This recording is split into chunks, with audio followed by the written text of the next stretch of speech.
It's still quite hard, so yes, it's for track. So the guys think they might be here. I'm going to go just past the carcass just to see anyway. There might be hyenas, vultures, maybe the lions are back, just see what's going on. Yeah. Check the closest waterhole, although there is water everywhere now. And then I'm going to head west a little bit, just go look around. Okay. There was a mention of the possibility of seeing Shadow. That very shy leopard, as the name suggests. So we're going to look for her, and otherwise just see what happens. I mean, that's a great thing. I don't know what's going to happen really either, to be honest. So let's just see what happens along. That's exactly what Wild Safari Live is all about. You don't know what's around the next corner. We see it all the time. Last night when I drove around the corner and that blonde male was sitting there, it was just incredible. Just, I was saying, you didn't say anything about that. The blonde male lion in the road. Yes, great. I love surprises around the bend. So that's what I'm going to do. I'm going to look for surprises and just enjoy the. It really is a stunning afternoon. I mean, jokes aside, we've got this amazing African blue sky, which is stunning. The moon is getting bigger every day. We're going to end on about full moon. I think the last drive for Big Cat Week will be very close to full moon, which is great. We're going to be around the fire. I love being out. I plan my camping trips personally often when we go expeditions and things into Namibia and so on around full moon because you've got light at night. So that's quite cool as well. Absolutely beautiful. We've got VM on camera here on Pete's vehicle, and we've got Brian with us today here. It's great. We sort of swap around vehicles, and it's great to work together. We've got a really great team in the control room. Will, Graham, Alex, Jason, and loads more people around the world bringing this to you live in Big Cat Week, which is really, really exciting as well. So without further ado, I'm going to head down to a couple of the water holes, mate, and check out them and see what happens. Cool. Sounds like a plan. Have Take fun. care. Guys, Have enjoy it with us. Remember, you can ask questions. Now. We'll talk about this now. And yeah, let's go have fun. Might be good to get off. Yeah. That could be a fantastic plan. start. Yeah. Take care, mate. Cheers. Cheers, have fun. VM. Oh, other way is good too. That's also a possibility, but don't worry, it's got gears either direction. All right.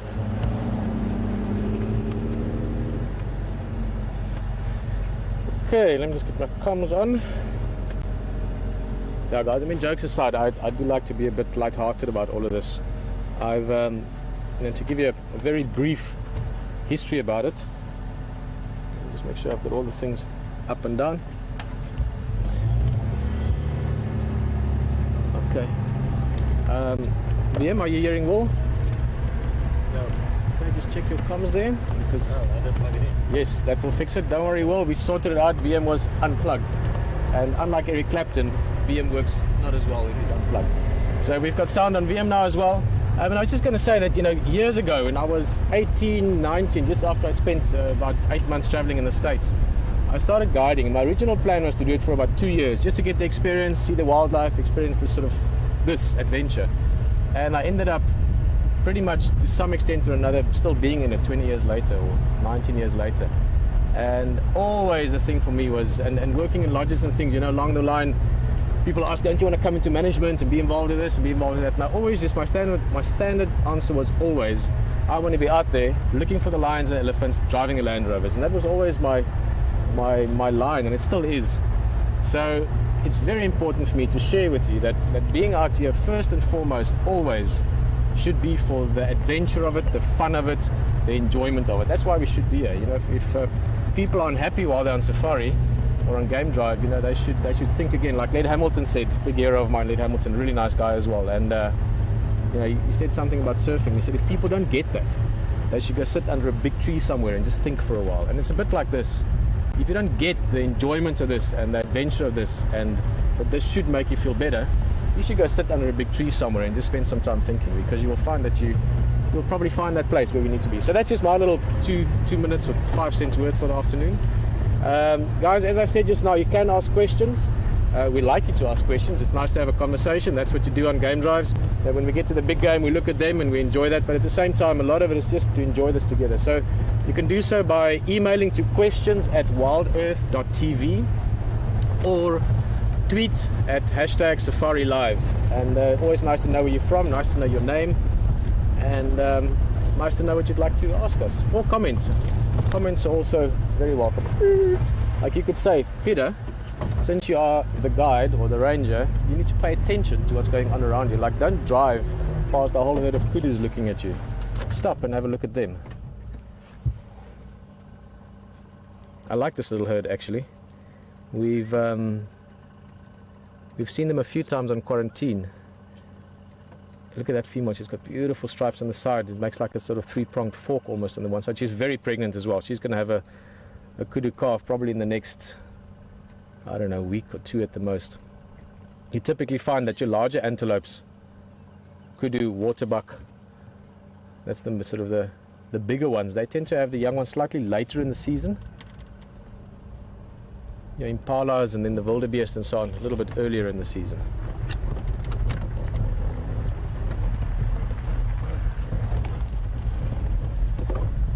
What a stunning afternoon. Beautiful, beautiful afternoon, and as HT said, the temperatures, but it's very pleasant temperature. I mean, some days it can be 30 degrees, 30 degrees. Let's have a quick look at these guys. Maybe behind the bush there, but let's see, he should come out the other end. These guys are in the same family, or the same, he's going to stop now, typical. There's another one.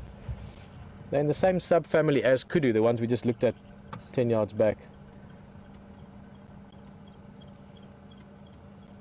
And also a beautiful name, actually. Nyala. It's one of the names I considered for my daughter. Nyala, Nyala antelope. And they also like the thick stuff, similar to kudus. They browsers, they eat leaves.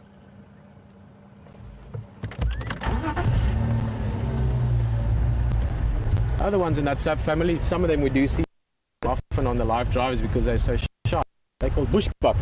And also one of my favorite animals. Live drivers because they're so shy. They're called bushbuck. And also one of my favorite animals. Those of you that have been on drives with me many times before, you know that I've got a lot of favorite things. You know, so I've got lots of favorite antelope and lots of favorite birds and so on. But the bushbuck is just really beautiful antelope. A smaller version of the Nyala almost. And then at the top of that subfamily, the biggest one are eland, which we don't get in this area specific. I mean, they could be here. They could walk from the north into this area. It's all open, but we don't typically see them around here. Big antelope, biggest of the antelopes actually. Big eland bull can weigh a ton, as much as a big buffalo or a black rhino. Okay, we're going to go through Philemon's Dip, and I'm just telling you about it because you're going to hear a pump just now. This is where they pump the water from. There's a borehole here that they pump the water up to Boyatela Lodge. And one of the places we find leopard every so often because this is the place that they like to hang out. That's it. Water is obviously crucial for any presence, for humans at least. It's actually quite fascinating how many animals are either fully or at least to an extent water independent. People don't always realize that. Even lions and leopard are water independent. They don't need to live where there's water available every day. They can go for long periods of time without water. I'm just looking at the tracks. There's some of the tracks left from last night still from those lions. We couldn't find them this morning.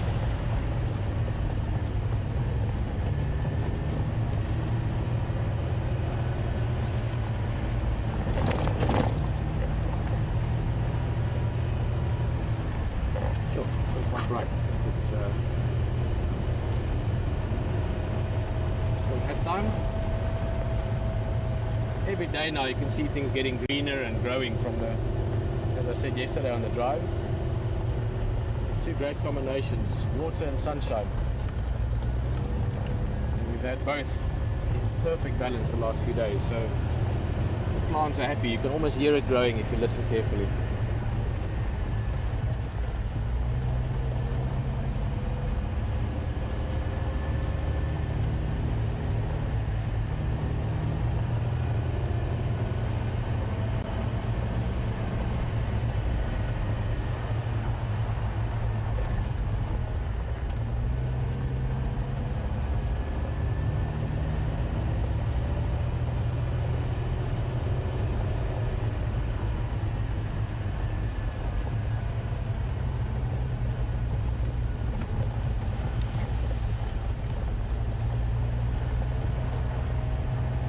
Just going to pop in here at the buffalo carcass.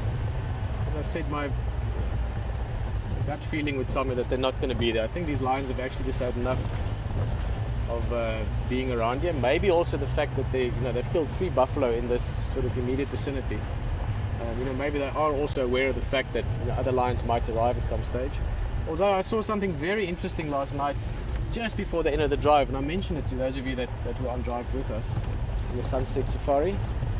And that was that as the lions were leaving, the back male, and the others might have done it as well, I just didn't see them, but it was scent marking. He was doing the typical facial. They walk into the bushes, like a bush like this, and they'll rub their face, you know, on the side here they've got the whiskers, and they'll rub it into the branches, and that leaves a scent. And then they normally turn around and they just spray like a little squirt of urine onto the bush as well. And it's quite a confident thing to do for nomads. So it's not like they against the possibility of announcing themselves in the area. So you know, maybe they're just starting to flex the muscles a little bit, because at some stage or another, I do think that they are going to take on some of the lions in the area. I mean, they might still be nomadic in the sense that they're going to move totally elsewhere, but at the same time, they've been around now for a while in this general area, to the point that we get to know them. Oh, I can see a hyena, I think. I'm getting close to the carcass now, so it's maybe almost impossible to see. What is that? Yes, I think it's a hyena, but let's get closer. We're not going to see it through this. It's through the leaves here. So there's definite intent from them to stick around and to, you know, establish. Actually, let me show you this. Tracking is great fun. It's not always the easiest with the way we share this with you, but if you can see this one, VM just under the bush where those scratch marks are on the ground. Just there, you can see nicely how it's been scratched, and that's from the lions last night. So as what he would have done is he would have walked and rubbed his face into those leaves. So that would have been for his facial markings. Then he turned around, sprayed a bit of urine onto that bush, and then dragged his paws. They've got these glands in between the nails as well, in between the toes, interdigital glands that they scent mark with.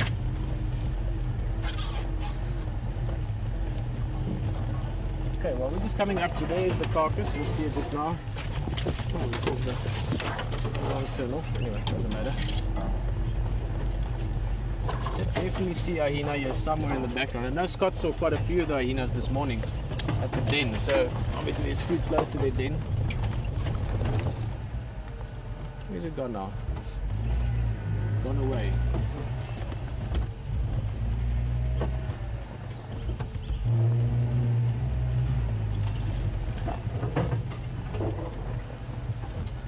It seems hyenas, sorry. Maybe they've walked away. Whew. Got a smell to it. Let's just have a quick look. I mean, we're not going to stay here long.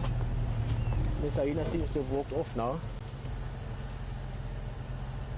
And between the hyenas and the vultures, they'll finish this over the next few days.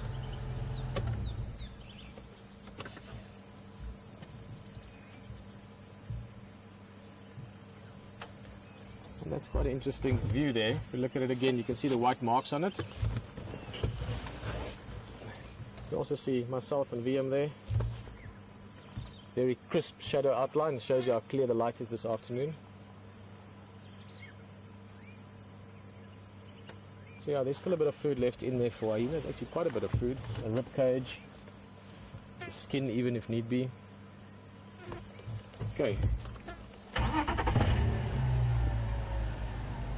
So I thought we'd see that hyena, but obviously it's decided to give us a bit of space.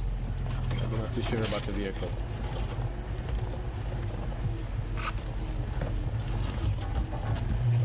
I'm going to take you to Treehouse Dam next, which is just down the road from here.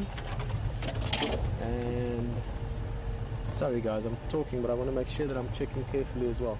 I'm pretty sure these lions have left now, but you never know what might be just chilling somewhere in the shade. Always good to look around. Not just good, essential as well. I mean, that's how you find things. So we're just going to have a look at Treehouse Dam, see what's happening there. And we're going to head to the west.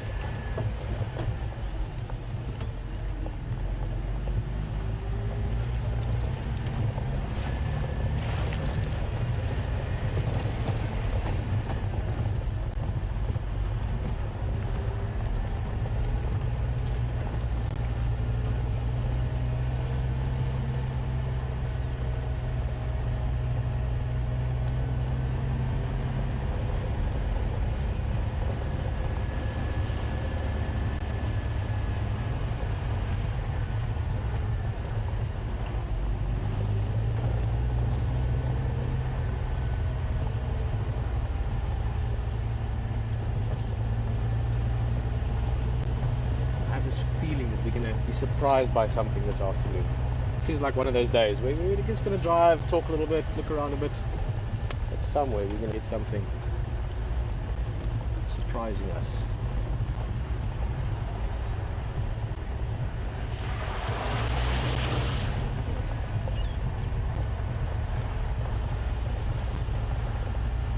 So we are moving on. Whoa, VM, can you see that perhaps? Sorry, we'll talk about that just now, but following a bird in flight is always tricky. But that one is being chased at the moment. That's a gymnogene or a, forgot its new name now. They changed the name a while back. But beautiful bird, one of my favorite birds. They've got these amazing sort of dexterous legs, and they can turn and twist their feet in a way that most other birds can't, and that enables them to even hang upside down under nests and you know, against cliff faces, and put their feet into nest and pull out little chicks or, you know, things that they can catch, their squirrels or things like that. So understandably not very well loved by always going into the sun. They're beautifully followed, VM. Oh, I love that. That looked awesome. Nice one. Nice one. But there was a bird chasing it, and as we found it, the bird flew away. It was a fork-tailed drongo, and it was harassing this gymnogene. Sorry, for a split second I thought I was looking at a leopard, but it was not. And the drongo is many of you again know this bird. It's just little tenacious birds, and it's just harassing the gymnogene until it flew away.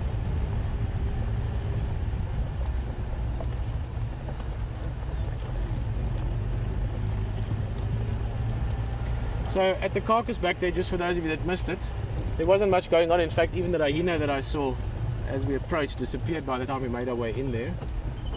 But just the signs of, what shall we say, the signs of passing, I guess. You can see the dung marks on the carcass from the vultures, and I'm sure later on there will be more animals feeding there. But I think that's done, and the lions might be around. We're going to look around for them closer to sunset. At the moment with this weather, lions, especially if they've got a belly full of buffalo after 4 days of feeding, they're not going to be doing too much until much closer to sunset. So if they are around, I mean, one of two things: either they've left out of the area that we can find them, which is not that likely. We had a good look around for tracks, a couple of the game drives, Ephraim as well, and always Ephraim is, if someone's going to find the tracks, it's Ephraim. So there's probably a 50% chance that they're still in the sort of general vicinity of Waitela Lodge or Gowrie Dam area, and that's where we will look closer to sunset. It would be nice to see those boys being a little bit active, walking around and doing their thing.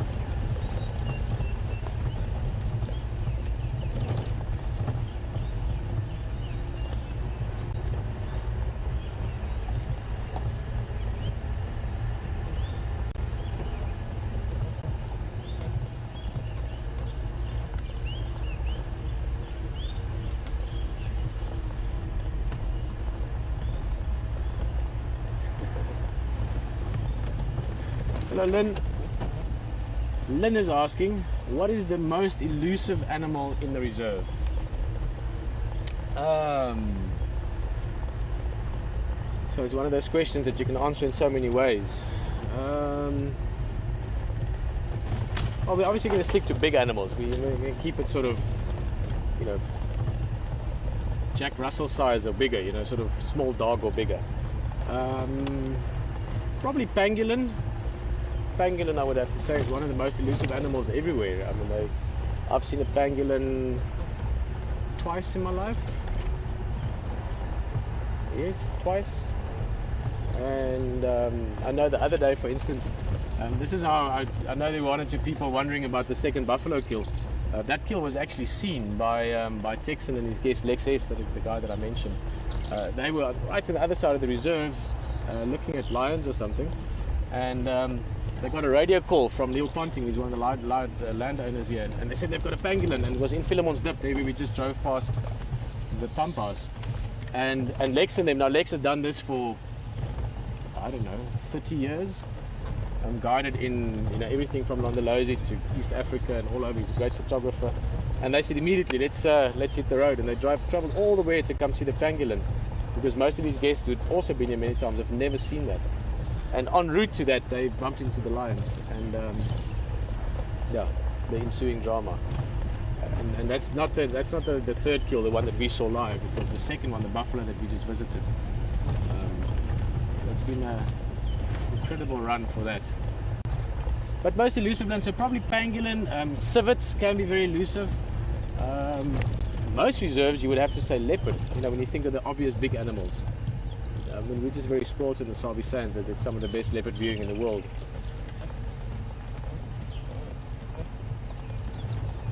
Okay, well, Treehouse Dam, nothing at first glance. Let's just go up onto the on the wall here. We've got a slight elevated position, and take a minute or so just to look around. It's always a good thing to do at a waterhole.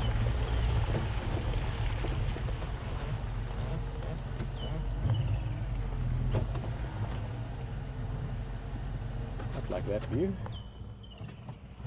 2 Egyptian geese swimming away.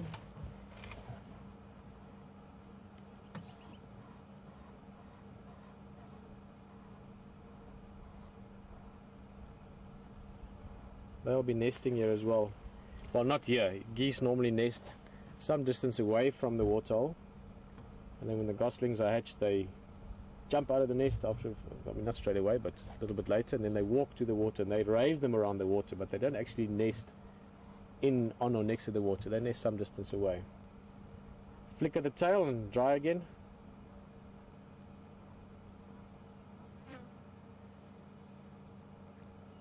Beautiful leaf here in the foreground. This is what we call a blinkblaar waggebikkie in Afrikaans, and that means, literally translated, a shiny leaf. Wait a minute. And if you look at that one very carefully, almost in the middle of the branch you're looking, you can see the thorns. It's got one thorn going forward and one thorn going backwards. I'll tell you about this branch just now. That one's a bit far for me to get to, but you could actually see that shiny leaf. It's got almost like a laminated leaf, if you want. So a shiny leaf. Wait a minute. And then in English it's called a buffalo thorn, which I don't actually know why it's called a buffalo thorn, come to think of it. But I'll show you something about that tree in a bit, because it's a very important tree culturally for a lot of cultures, the Shangaan people, the Zulu people. That's a good one. Thanks, Will. Will just let me know. He thinks it's because buffalo back into it to protect themselves. That is something that they do. I've seen it with kudu as well. They will back themselves into, well, if there's a lion in the front end, they'll get whatever they can at the back end. But acacias, mellifera's and so forth, buffalo thorns would work. At least then they have to only fend off on one side.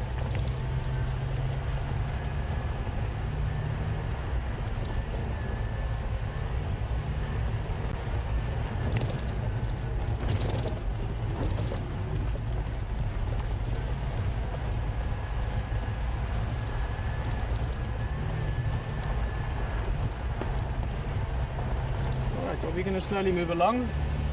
Water, not much happening at the moment. There's lots of water everywhere at the moment, so that does explain it.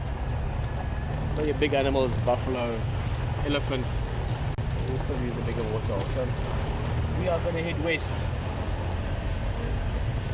into the setting sun.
Always tricky to pick birds. That was a black-headed oriole.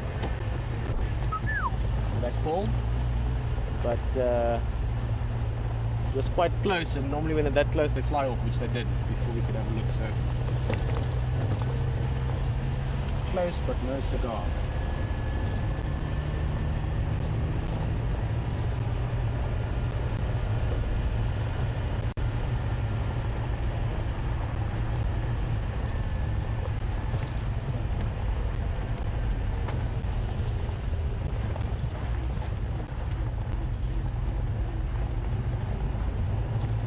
So bright at the moment, you can see very sort of stark contrast between shadow and light.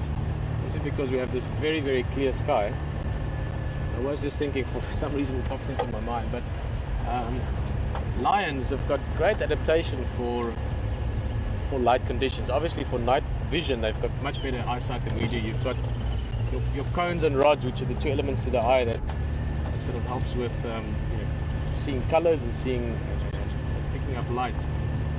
They've got a very good combination to see in low light, much better than we can. But they also have adaptations on the actual eyelids.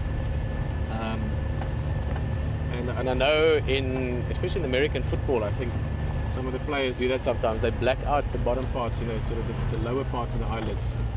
And that helps a little bit to reduce glare. I think it also helps to make you look a bit more intimidating. And they're not that 320-pound man running at you with a big helmet on and padding at full tilt is not intimidating enough. But they do those black markings underneath to help reduce glare. And with lions, they can close the eyes a bit more, and the eyelids are very dark underneath them, and that helps reduce glare. And at night, if they open the eyes wide, they've got these light like white hair under the eyes, not white but like cream, and that helps to get more light into the eyes. I was just thinking that would have been quite handy to have built into my eyelids. That and the jungle cat reflexes, I wouldn't mind that.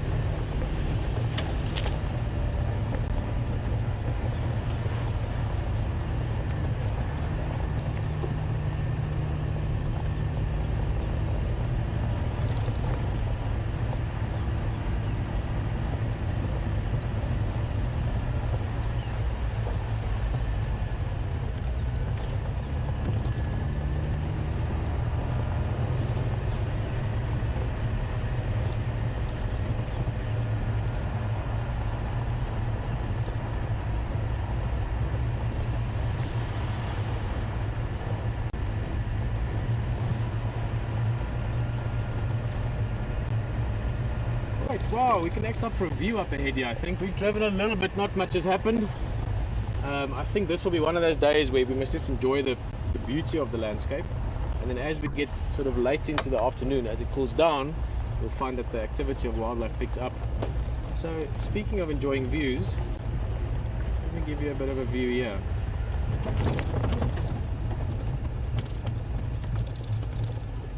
Just look down that way.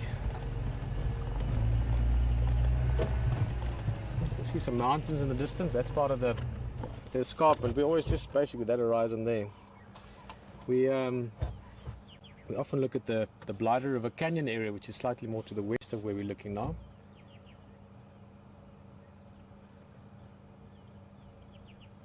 But all those, call it the front layers, excuse me. So the first two sort of ridges you see, that's all part of the reserve still. Further out towards the mountains, not anymore. Excuse me. But do keep in mind that Sabi Sands Game Reserve, this area that we are in, is on the western side of the Greater Kruger National Park. So later on, if we get a view looking towards the east, in other words looking into the Kruger area, I'll talk about it again if we get that view. I mean, you never know what the afternoon brings. But so even though we are not far from the edge of the reserve, we are part of such a big area, and that's very crucial to understand, because 6 million acres, it's a bit like understanding what Mr. Bill Gates is worth. You can put a number to it, but you can't really understand it. I can't really comprehend that. And it's a bit like that with 6 million acres. You can understand that it's big, but to really appreciate the size of it, sorry, I'm just trying to jog my memory here. Well, maybe you guys can help me. It's the size of one of the states in America is a perfect comparison, and I'll either remember just now, will help me remember. But it's a massive area. New Jersey, thank you very much. It's the same size as New Jersey. So for those of you guys living in New Jersey, the same size as that whole state is the Kruger National Park. And it's important to realize that, because that means that even though we might get to know certain leopards or certain lions or certain animals here, they are part of a totally open and free-flowing system. And that's important on many levels, you know, from a genetic, you know, variety point of view, and, you know, not getting inbreeding, and natural selection and survival of the fittest, and all those catchphrases that you've heard in the past. Those are all important. But so you get many different tiny ones up to big ones. I've seen dung beetles that are this size. You drive into them, and I'm not kidding, and you know, they hit you on the forehead and you're bleeding. You don't need stitches, but you know, you need to clean the blood for a little while before it stops. So you get massive dung beetles, small ones, little ones, purple ones, shiny ones, black ones, brown ones.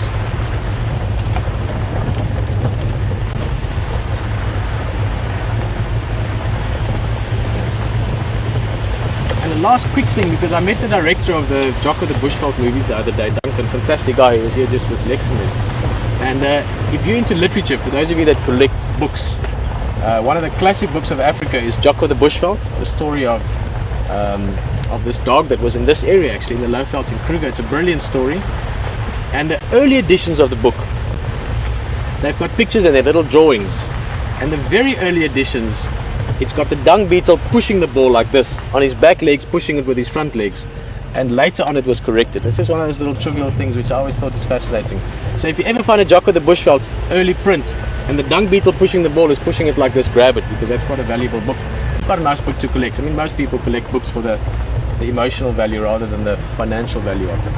But away from books, back to wildlife, and HT is going to show you a couple of things around Buffelshoek Dam while we continue on west. See you just now.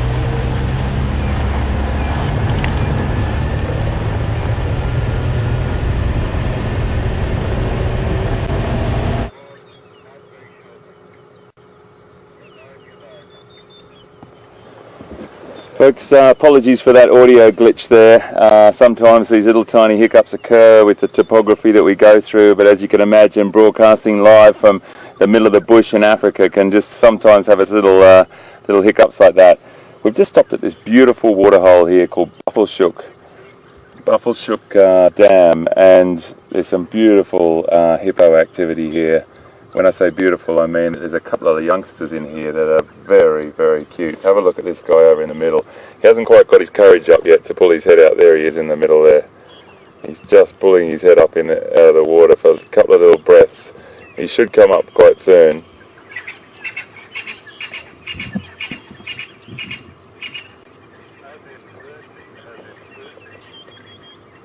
We're just going to sit here for a few minutes and watch these guys. So beautiful just to see them. There's a lot of babies in there. Well, when I say a lot, 2 or 3, but we don't see them that often, and we're just going to sit with them for a little bit and watch these beautiful creatures.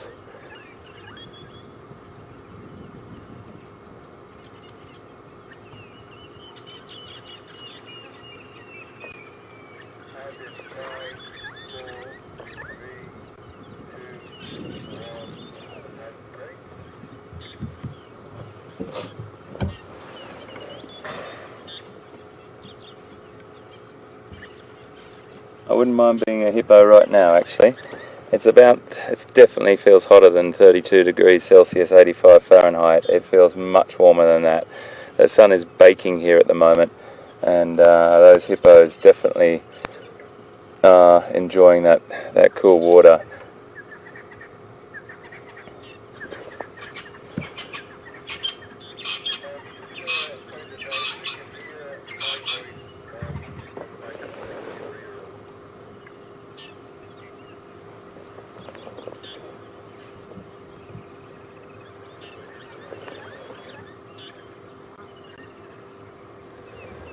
Just sitting at a waterhole sometimes is quite a beautiful thing to do, and just wait and be patient. And you know, there's no rush. You really do have to try and immerse yourself into the habitat. I find it. Oh, there's lovely little calves there. We're going to really have a look at those. They're getting a little bit more confidence now. But sometimes when you sit at a waterhole, things come to you. Animals need to drink, and particularly, as we all know, but when it's a day like today, they will definitely make a concerted effort to get to a good water source of clean drinking water. There's been a fair bit of rain, as we said, so there is a lot of little pools around the bush at the moment that they might be utilising as well. But you'll definitely get situations where elephant will come down to these water holes and really rejoice in the deeper water, and get into that deeper water and have a bit of social time, and especially have a wash and a drink, and then get out and dust bath and do their thing. It's a beautiful thing to watch, very enjoyable. So you never know, sometimes you just sit here and these things occur. You'll see one individual arrive. You never know what's around the next corner, as we always say, and it's definitely worthwhile just sitting for a little bit. You can talk about loads of different things at a waterhole, but I really want to have a little discussion about these hippos, because these calves are just beautiful.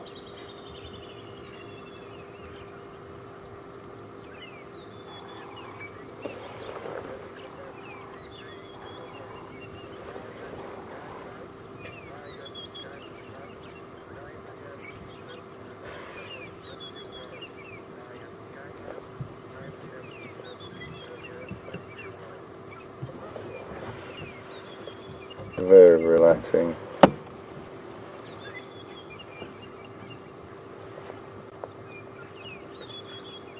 Really beautiful creatures.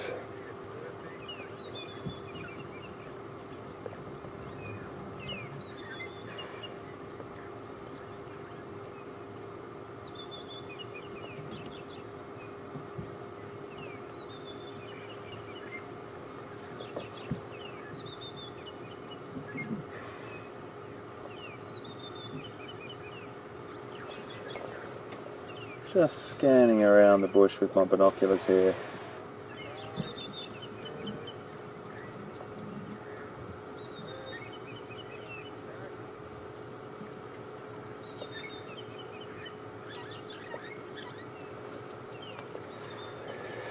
It's always good just to have a scan around the waterhole with your binoculars and see if there's any predators, maybe asleep in the shadows or in the shade of a tree somewhere, waiting for an opportunity to arise or being presented with an opportunity. But also just good to put yourself down and be static for a little bit and wait, and you just don't know what you can see, but things start to appear more and more and present themselves to you. Birds, loads of different birds, and we'll have a talk about them now as well after we talk about the hippo. But one thing I wanted to just tell you is you really need to try and catch a great premiere tonight on Nat Geo Wild for Big Cat Week called Lion Gangland. It's at 9 PM Eastern. Absolutely amazing documentary and really, really worth watching. Lion Gangland at 9 PM Eastern tonight on Big Cat Week on National Geographic Wild. And I think that's a really great thing if you can get to do that, because it's a great doc.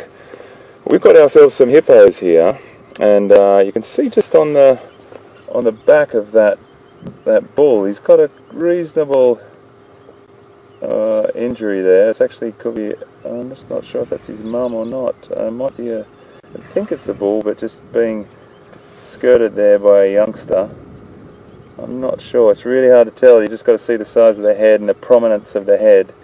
But the females can have just as many scars as the males. It might be the female actually. There's a lot of youngsters in there. So the calves, there's some very, very small calves. You can see this little guy sticking his head out of the water just here. Brian's panning across to.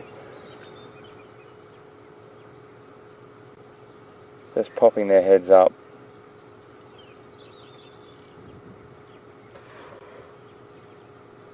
So you get most calves that are born around this time, just before the big rains, after the sort of first rains in this region. And it's an 8-month gestation period. So after 8 months, the mother will actually go off and seclude herself from the rest of the herd into a little pocket of the, if she can that is, a little pocket of the dam or the river or wherever she lives, and have her calf, depending on what the location is. Now sometimes they can have their calves on land, and sometimes they can have them in the water, in the shallow water, so it really does depend on what the situation is. They'll probably stay away from the herd for about anywhere between sort of 2 weeks and just over a month. I'll stay away depending on the concentration of hippos and the structure and how intense the hippo situation is. Basically the population is very dependent on that, and then she'll bring them back in, but she'll skirt around the edge of the hippo, very, very protective, as you can imagine. Hippos are, oh, there's some beautiful calves there, so tiny. They're probably just touching the bottom at the moment, so it's quite shallow water in that area. One thing a lot of people think is that hippos actually swim. They're quite buoyant in the water, but what they do is they actually run along the bottom when they submerge, and they sort of trot along the bottom in this slow motion, looking like a swim, but they don't actually sort of swim as we know it, as we think.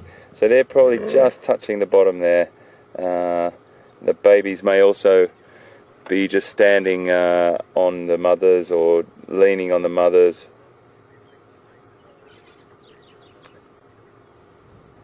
So they're beautiful. We're just going to have a little look around. There's a beautiful bird over the other side, sunning itself, a grey heron over there.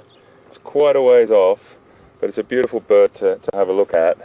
And we've been building a bit of a bird list, which I think is really important, to have a look at the birds as well, not just the mammals. There's loads of other things in the bush we really need to take note of, and that is a fantastic looking bird. Grey heron, beautiful hunter, specifically adapted to hunting in the shallows and using that long bill to either spear fish or grab fish, or invertebrates, or even amphibians for that matter. Now, as he comes off, it's just going to pull back from that and just show you this bird up. I'm just going to try and shadow it here for you, just so you can see that bird. That's what it looks like. That's a juvenile, and that's the adult with those beautiful feathers, that black sort of lovely sort of headdress on the back there, lovely fanned feathers on its shoulder. But then this is what the call that they make, and this is the great thing about apps.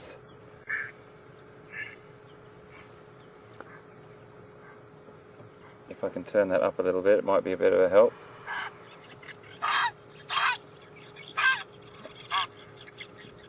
And you will hear that sound around waterholes quite often from birds like the heron. We had Egyptian geese in here before. We've got some beautiful cormorants over there on the other side. Lots of different birds around water points, and it's always good to just sort of sit around and enjoy that. So what we might do is just sit here for a little bit longer, folks, and we'll cross to Pete and see what he's up to.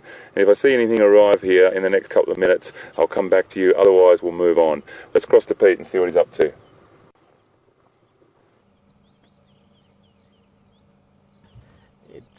As you can still see, very sunny and bright out. We're up here close to the airstrip. It's one of the places we check every so often for cheetah, because firstly it is back. You can still see very sunny and bright out. We're up here close to the airstrip. It's one of the places we check every so often for cheetah, because firstly it is big cat week, so we'd love to see cheetah.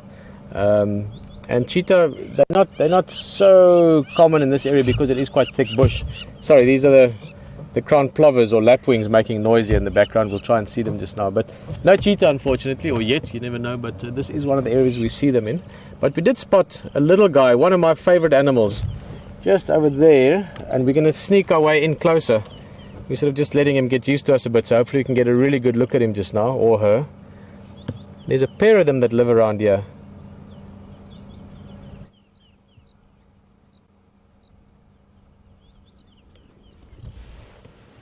So basically, we're gonna go a bit closer to him, or her. I mean, I say him or her. I think it's the male. It looks like the bigger one. We've only seen the one so far. We've been up here once or twice and seen both of them, and they do form monogamous pairs. So male and female, you know, they bond together, and they've probably got a den somewhere. VM, I know, has been very keen to see. You know, we should follow them, see if we can't find a den. But beautiful jackal, and this is a side striped jackal. Typically, the jackal that you see most of the time in southern Africa are the black-backed jackal. This is the side striped jackal, slightly bigger, almost like a slightly more fox-like face. Oh, there he goes. But these guys are a little bit skittish sometimes, but beautiful. Look at him.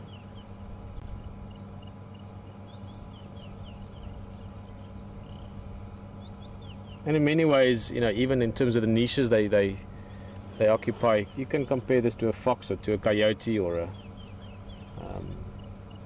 sort of small to mid-size dog-like animals that live in the wild. You get the two jackal species around this area, the side-striped jackal that we're looking at now and the black-backed jackal. Both quite similar in behavior, monogamous pairs.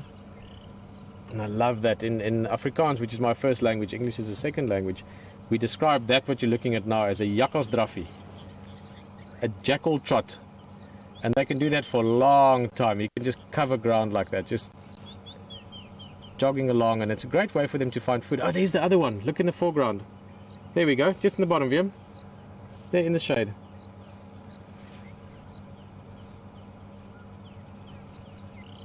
Brilliant. Lying flat down. You can see how easily you can miss these guys.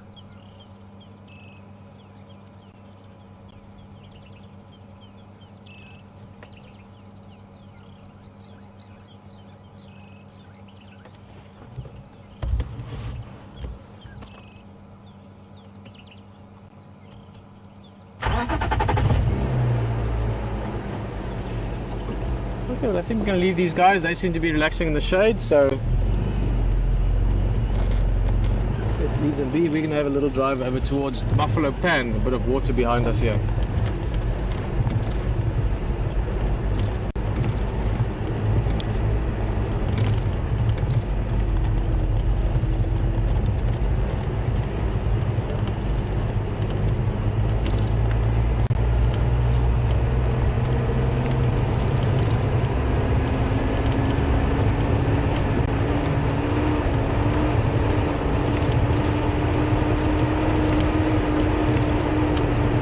Track.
Moment, but there are some buffalo not far from me. We're going to get closer to them, have a look at them, see what they do.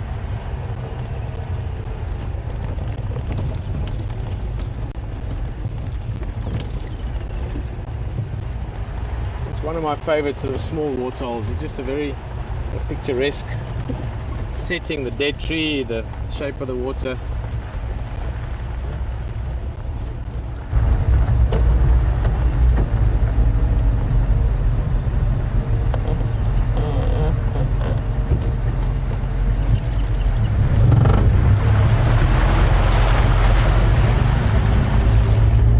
The hide next to it, which is also somewhere that we might end up.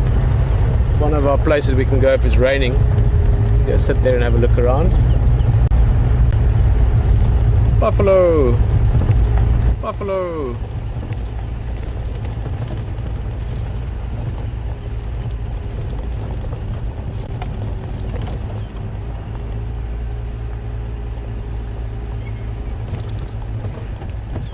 Seems to be a little bit not in the mood for us, but that's not bad news because I just spotted an elephant. Brilliant. Let's go to the ellie. These buffalo are trying to avoid us, so let's give them that opportunity. I can see an elephant having a mud bath. And we like elephants having mud baths. It's a lot of fun to watch. Way in the distance.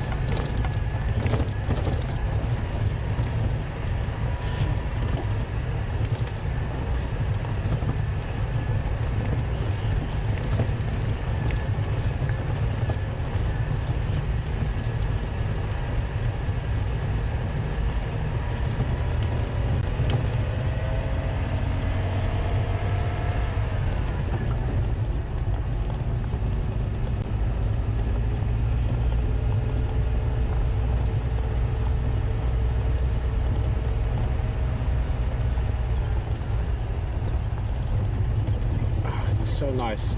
Lots of bird life, and it's difficult to show all of it because some of them are tiny. I saw a little bunting just now. It's a tiny little bird with these black and white stripes on the head, picking up grass things, you know, to go and build a nest. And guinea fowl and doves, it's just all this bustle. But saw a buffalo briefly, we left a jackal, and now we have an elephant, and he's just had a mud bath, so he's all wet and shiny. In fact, let's have a look at him and the guinea fowl, because the guinea fowl are also nice. I think they might fly because they're on the runway.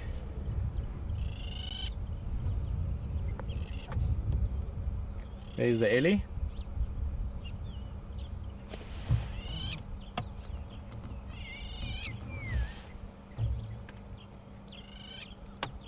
Love it when they're wet like that. Just all looks like they've sort of got little stars dancing on them.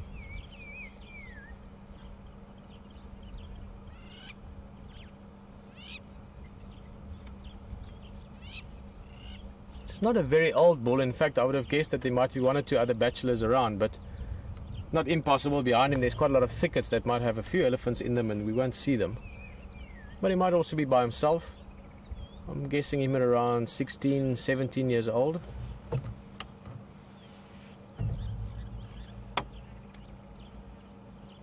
Aware of us. We're the only other big thing on the runway at the moment. Now what he's going to do now, he's walking right into the runway. He's going to run as fast as he can, and he's going to flap his ears as hard as he can. And then he's going to walk across the runway and we're going to have a look at him. There we go, that's the first greeting, asking us what's up. Oh, it's alright, dude. See, he's a young guy.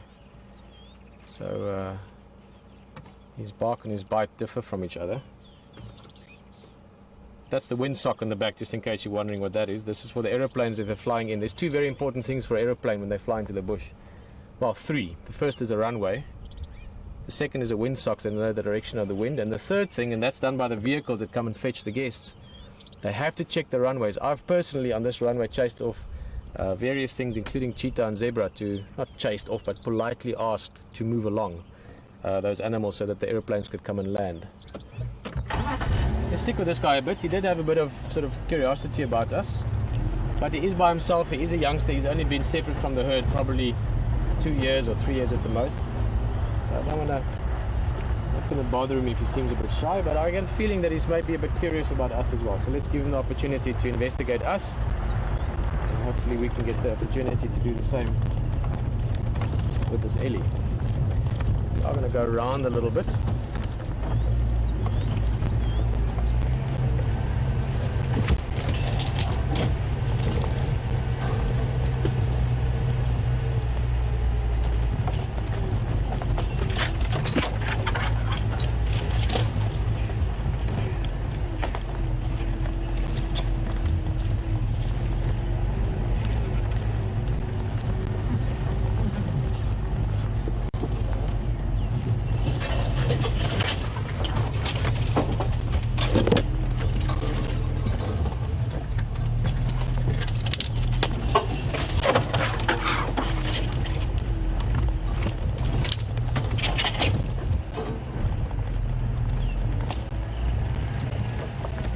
Go. Let's see what he does.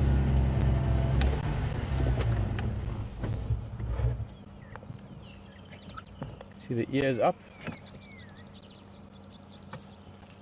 Oh, it's important that what we're doing now, we're stopping and we're switching off. Just look at how beautiful he looks. Nice way to cool down, spray yourself with mud.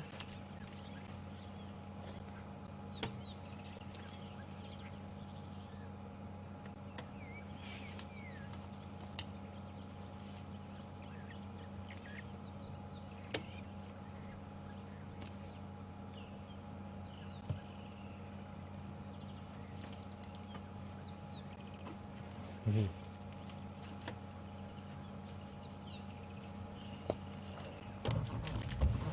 just see what's he gonna do. I'm even wondering if he's not maybe trailing a herd. He's not very old yet, so he's gonna walk in behind us here.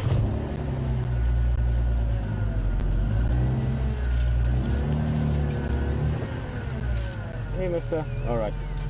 I think we're going to leave him for now. He's quite relaxed, but if we keep following him, he's going to start getting uncomfortable. So let's see. Maybe there's a herd in front of him. We're not very far from Arathusa Lodge. This is the other area that we drive in.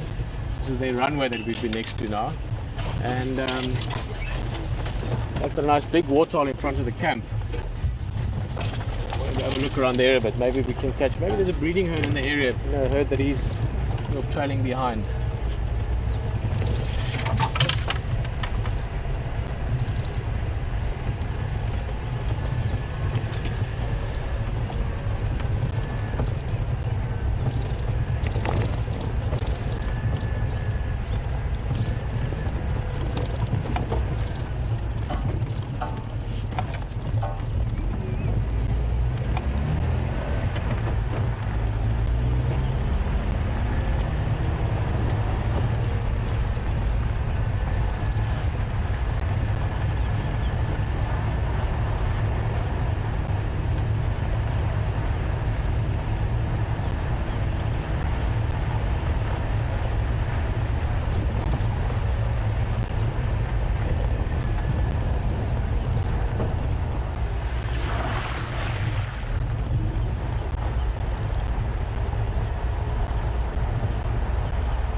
Oh, brilliant. Ellie is asking a question about the ellies. Ellie just asking if the length of the tusks are those, the big white prominent teeth that you could see, if they indicating or an indication of age. Ellie, well, yes and no. In other words, you can't say the tusks are that long, the animal is that old. You do get tusks that can be slightly bigger or smaller depending on the individual, so there's a genetic aspect to it, as well as, so I'm just checking the tracks here to see no one's driven here this morning, so some hyena tracks, as well as the tusk length in general, on average in other words, can differ between, you know, Kruger National Park, Etosha, East Africa and so forth. For instance, there are parts of East Africa especially where you get those elephants with beautiful long tusks. And there's different things that play a role. In Namibia, the desert elephants, they don't get tusks that are very long that often because they use their tusks so often. They have to dig a lot and sort of work with them a lot. So there's different roles, different things that play a role. And then also genetically, you can get, you know, two elephants of the same age with slightly different tusk lengths. But you can certainly use it as part of the different pieces that you use to estimate the age. So the body physical size, the skull size, the shoulder height, and the tusks. Let's have a look at these impala. Okay, let's have a quick look at the impala.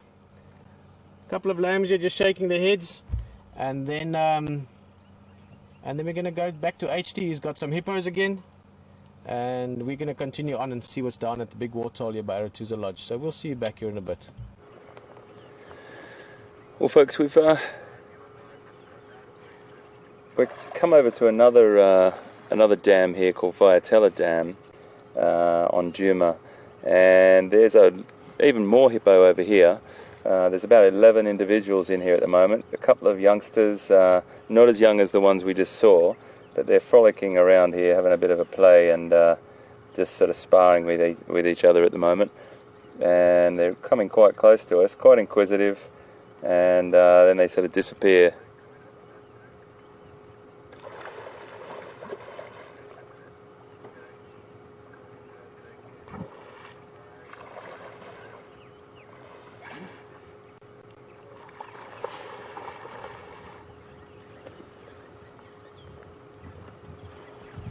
think I can count 11 in here.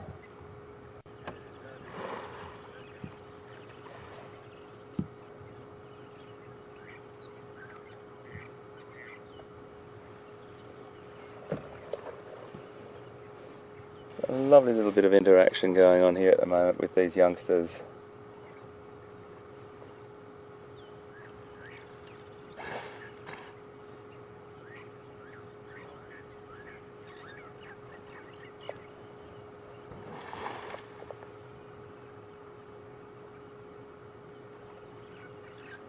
We've seen some pretty incredible sights at this dam. A couple of weeks back we came down here and Karula, one of the leopards, quite famous leopard here, was drinking at the waterhole.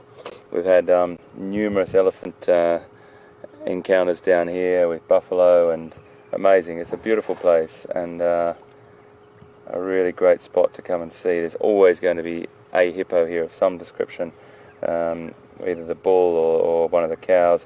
Normally the bull stays with this territory, and this is the place where, you know, we have this story going that I don't think I'm going to see that hippo again for some reason. Just doesn't feel that I am going to ever meet him again. But there was an old resilient bull that we came across up on one of the areas called Quarantine, who'd had a fierce battle with the dominant bull here, and he came off definitely second best. He had very, very severe wounds on his right shoulder and right hindquarters, and we came across him after in a couple of different places, but we certainly haven't seen him for a while, so who knows what's happened to him. And that's life in the hippo world. Just got to show you that bird. It's a beautiful shot, Brian, just there. Just going to cross to this bird here, sitting just in there, Brian. He's such a beautiful, it's a woodland kingfisher. Oh, he's just flew. Sorry about that, but it's always the way. But that beautiful call that you just heard was a woodland kingfisher, so beautiful, beautiful bird.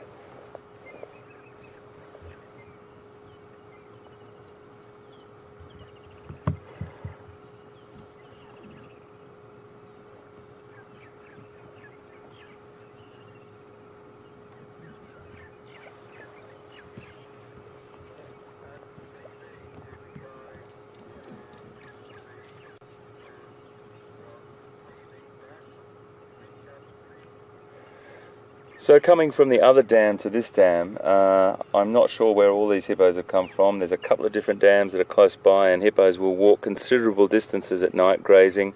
They can definitely go from pond to, or dam to dam, or river to river with no problem. But you'll find that the dominant bulls will normally hold tenure over an area for a considerable amount of time. I mean, it's not been uncommon for a dominant bull to hold that tenure or that dominancy over that area for half of their life, or even to sort of 20 years. But it normally is about 3 to 4 years.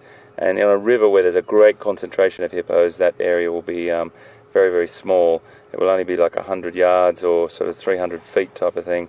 100 meters or about 300 feet. So it just depends on depending on the concentration of the animals, and that will be the tolerance level for the hippos. But when they do fight, they battle fiercely, absolute fierce battles between bulls, and as we said, the loser can come off with very, very serious wounds and injuries. Now, I just want to touch on one thing as well. That's it.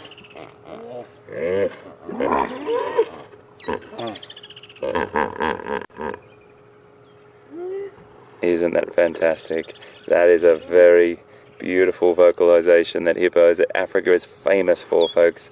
When you hear that and you're near a water point, or you're staying at a lodge or a camp and you hear that, you really know you're in Africa, just like you hear a lion roar. Absolutely beautiful sound.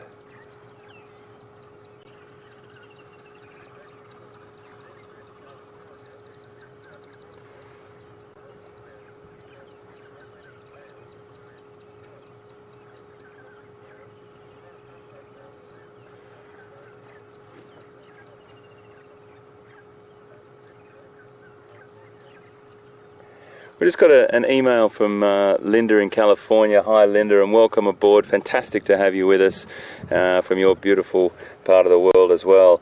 Linda's question is, how many males are in a pod of hippos, or in a herd of, or a group of hippos? Well, it's normally controlled by a dominant bull, but as I was just mentioning before, that area of dominancy can be very, very concentrated if it's a big population. If you've got a small area like this, you'll find that there will probably and more than likely only be one. But if you're in a river situation, like I've been to rivers in Uganda, where particularly a place called the Kazinga Channel, in between Lake Albert and Lake George, in Queen Elizabeth National Park, where you'll get huge concentrations of hippo, where the tolerance level of the males is much greater. They will have only probably 100 meters or about 300 feet of river frontage that they sort of protect. And you will get them tolerating these sort of satellite bulls that sort of come and go. They try their luck. They try their luck and try and squeeze on in and take some of the females away. But the bulls normally defend that territory very, very fiercely, and the battles can be fatal. So hippopotamus are notorious, or they have this sort of notorious reputation for being this incredibly dangerous animal. They are, without a doubt. But in their safety zone, which they're in right now, they're very, very confident. They feel safe. If you intrude on that area, coming too close to the edge or too close to calves, they will definitely charge you. They can come out of the water at great speed. You would not believe how quickly they can come out of the water, because they are standing on the bottom basically, and they will be moving at great speed and coming out of the water, so it's not a great place to be.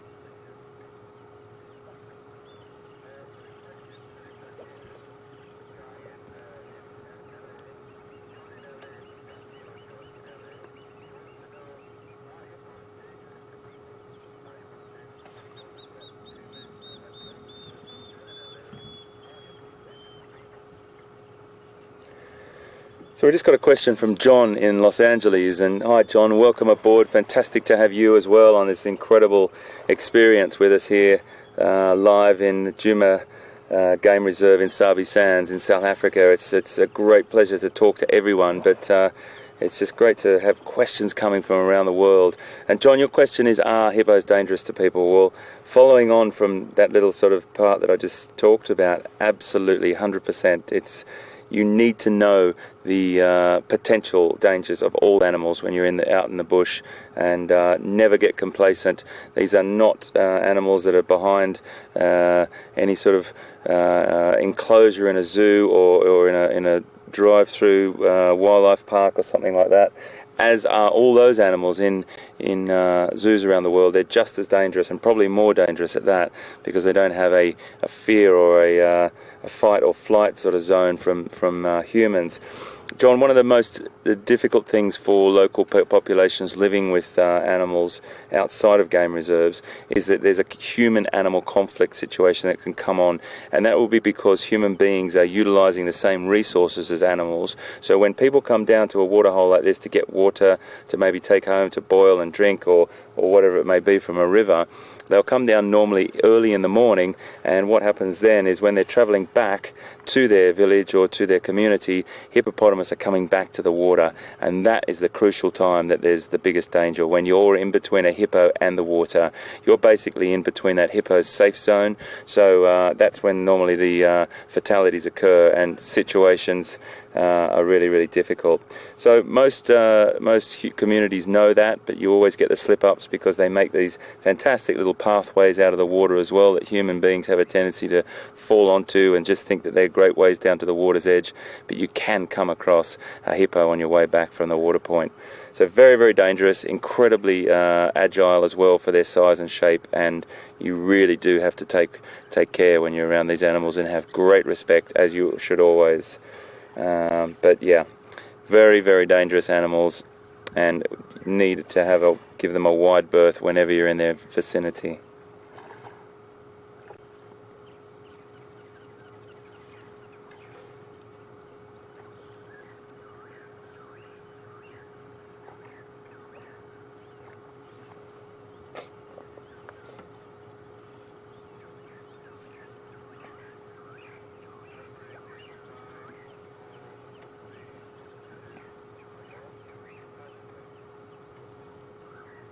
I've had the great privilege of working with these animals in captivity. They are very, very good.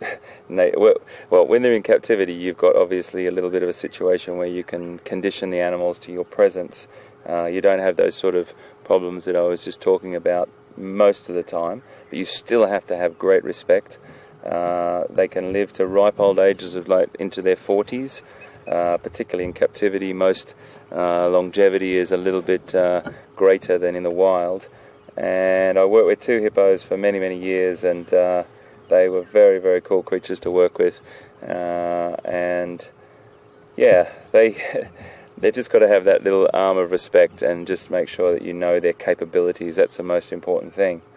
The other interesting thing about hippos, they do have a cousin in West Africa called the pygmy hippopotamus, and they are much more terrestrial than their sort of semi-aquatic cousins here. And they occur in West Africa and Central Africa. Numbers I don't think are very, very high these days, unfortunately, but they are an incredible creature as well.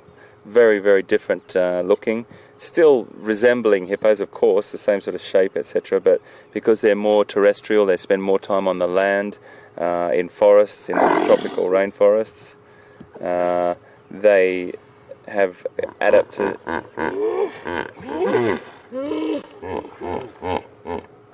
Isn't that just great? Isn't that great?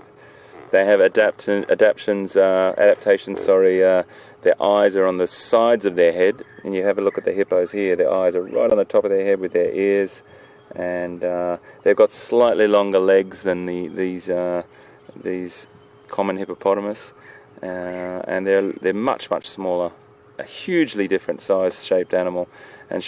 So really good if you can have a look up a pygmy hippopotamus from West Africa. Great looking animal. I'm sure on some of the websites, on Nat Geo's websites, there's going to be fact sheets about pygmy hippopotamus, and go and check them out and you'll see the difference in size and shape of the pygmy hippopotamus.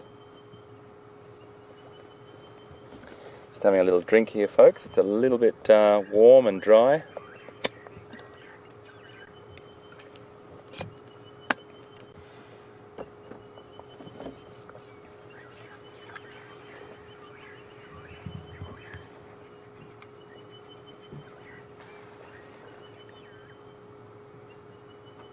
Very social creatures too. A lot of the time when they come out of the water, they'll even lie next to each other, leaning on top of each other, put their heads on each other.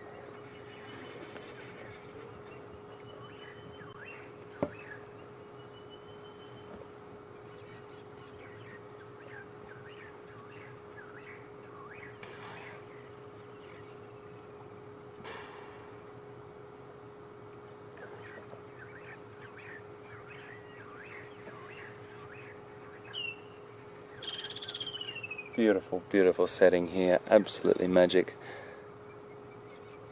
It's always good to sit.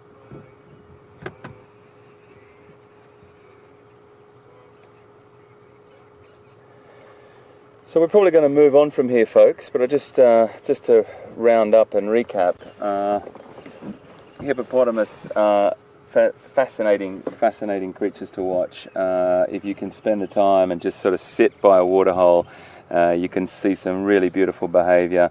You can start to figure out which is the bull, which is the cow.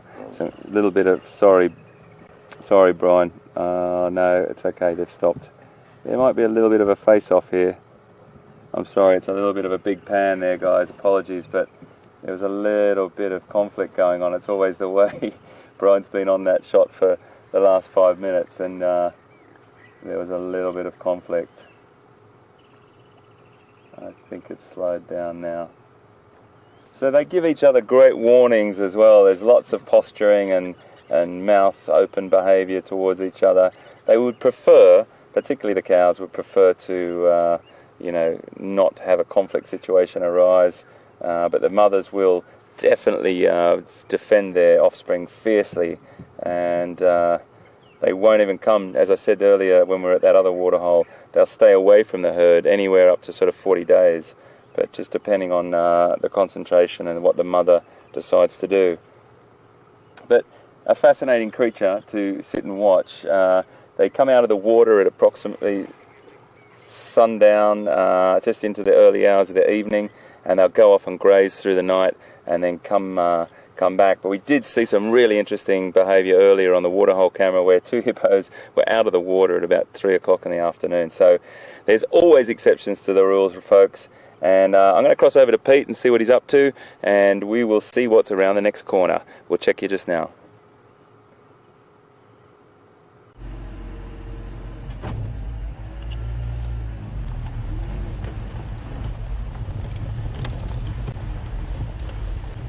Guys, one back this side. We've made our way all the way from the airstrip towards Aretusa Lodge. All the way, it's not that far, about a kilometre or so mile, but nice, beautiful drive through the chill of water. 1 or 2 small things, and we just about, you'll see it opens up now as coming onto what they call or safari open area. And on the left hand side, we've coming onto what they call or safari open area. And on the left hand side, we've got probably one of the most beautiful waterholes in this area. It's got this lovely, let me just see if there's any wildlife on there. If you look back this way towards the left, it's got this beautiful sort of short grass clearing. Now in the next month or weeks, even depending on how much it rains, that will all become water. So this waterhole becomes quite a big dam, but for the moment you've got that floodplain area, nice grazing island in the middle. It's just quite a nice big piece of water, and lots of hippo. We're not going to look at the hippos too much unless they start doing something funny or interesting, because you've seen hippo quite a bit this afternoon. And just a beautiful setting. We were at Aretusa Lodge just earlier today, just fixing something on the mast, and both Graham and myself commented on this lodge. It's just got a lovely setting, you know, in many ways similar to Voitella, a beautiful waterhole, and this one has just got a feel that I quite like. A little bit sort of almost old school safari lodge. And I'm sure at some stage or another we're going to see some great wildlife here as well. Elephants come and swim here because it's a big waterhole. And as we're saying that, I was just looking over my shoulder and I noticed these guys. One of my favorite antelopes, kudu. We looked at some in the beginning of the drive. If you've maybe just joined us in the last few minutes, maybe this is your first time on the Safari Live experience, we are in Africa, in South Africa, in Sabi Sands Game Reserve, and this is a live safari, so you with us right as this happens. And this is a antelope that I think we're going to talk about now, because we've got such a great view of them. We are looking for cats, as always. My standard joke with the camera guys, it's a bit like Pinky in the Brain, you know, same thing as everyday Pinky. We're looking for leopard. So we are en route to go look for Shadow, a leopard that the guys saw a few tracks from this morning. A bit of a tricky leopard, but I hope we can find her, because ultimately, well, I like seeing leopard, as I know all of you would, but also this is Big Cat Week, so we want to show you big cats as much as possible.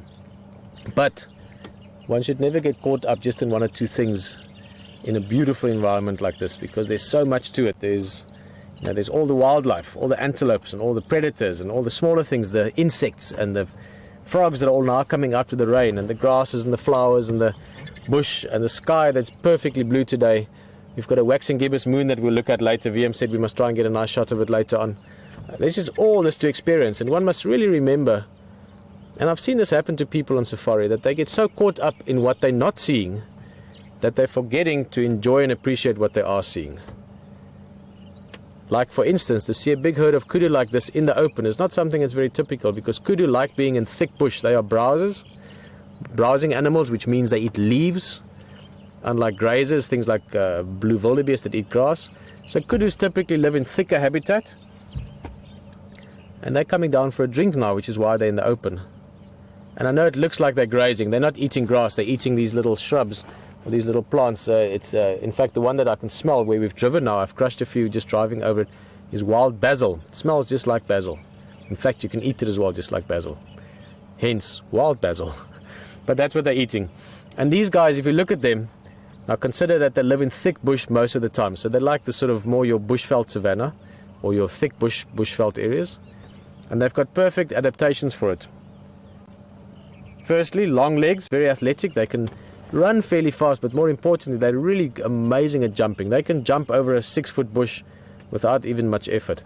Those lines on the body, that helps to break the outline of the body. Now again, not so much when you're in the open like this, but when you're standing among some leaves and twigs and things, those lines really help to break the sort of outline of the body. And then they've got big ears, quite, proportionate to the head, and compared to most other antelope, they've got massive ears. And that's because as much as they've got good eyesight, as good as a wildebeest, as good as a zebra, as good as an impala, and they rely on their eyesight, they can't always count on their eyesight as much because they will have all kinds of leaves and foliage around them. So fantastic hearing, good eyesight, good smell, but they've got above average hearing. They can hear a pin drop far away if they were listening for it. I thought they were coming for a drink, but perhaps because we're here, I see there's 1 or 2 people at the lodge, maybe they decided to give it a few minutes. They're not rushed. All animals, when they go down to water, except maybe for elephants and lions, all animals are always on high alert when approaching a waterhole. They know that there could be other things around. Obviously there could be other things around anywhere in the bush, but at a waterhole the chances are just higher. So they always sort of take their time a little bit when they go drink. Except maybe for buffalo as well, come to think of it. Buffalo, just thinking back to some great experiences. Buffalo, when they're thirsty, especially when it's big herds, 300, 400, 500.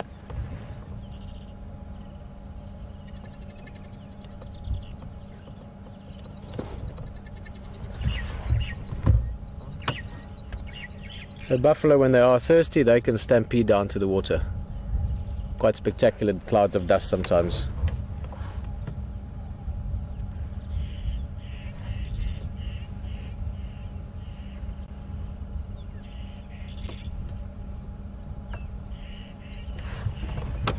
Okay, so let's leave the kudu for now.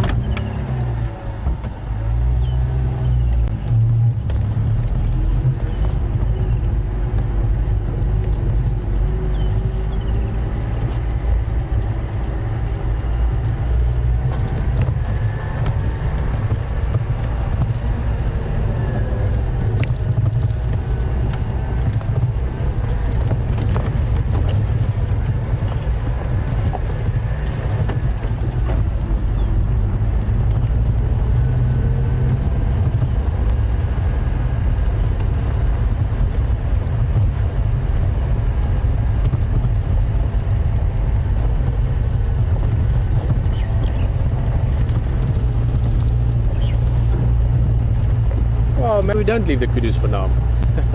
They're just crossing the road that we're going to take, so we might just have another little look at them, especially if we can get a nice close look. I'd really like it to see their faces, those big ears. When they look right at you, you can really see that hearing is an essential part of their sort of awareness of their surroundings. Hey guys.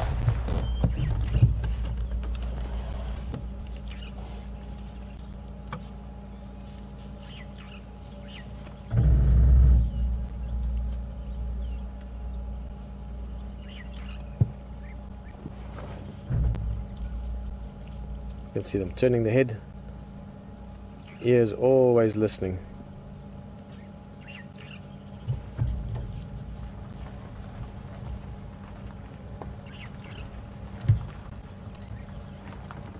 Look at those ears. Also have those white lines in front of the eyes that we spoke about earlier that helps to reflect a bit more light into the eyes. Also an adaptation for living in shadowed environments.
silent. There's a few impala just over here on the hill that I can see. Now, I just really want to scan around, and if animals do get the heads up that there's predators around, they will depart most of the time. Sometimes not. Some animals actually prefer to know where the predator is. And I've been walking through the bush once before on the other side of South Africa in a beautiful park called Pilanesberg, and I went out with a great guy, Frank Bauer, who's a great friend, and we went up for a walk, and there was a beautiful antelope just sort of watching us, and everywhere we went he'd keep following us to see if we could see where we were. Just watching constantly behind these trees, and you turn over your shoulder and there he was, still looking at you, following you. So sometimes predators like to know, prey animals like to know where the predators are, and we're probably considered a predator. We're strange, we're unusual, not me personally, but us generally, and it really does, it's an interesting part of behaviour. Sometimes I'll give the alarm call and they'd rather see where the predator is than just run off aimlessly. But I'm just finding it really strange why this place is so quiet. The temperature's definitely dropped. It's not too hot up here. We are still keeping our eyes out for those line. They have moved on. Talking to the other guides is always really helpful. So, and always just looking for, whenever we look at the side of a vehicle like that, it's just to look for tracks, potential tracks. So I'm just going to go down here, and then we might just scoot around, skirt that area there. There's an area on the other side of here called Impala Plains, which has always got pretty much impala on it or somewhere around there, and it could be an area for them that we might go and check out.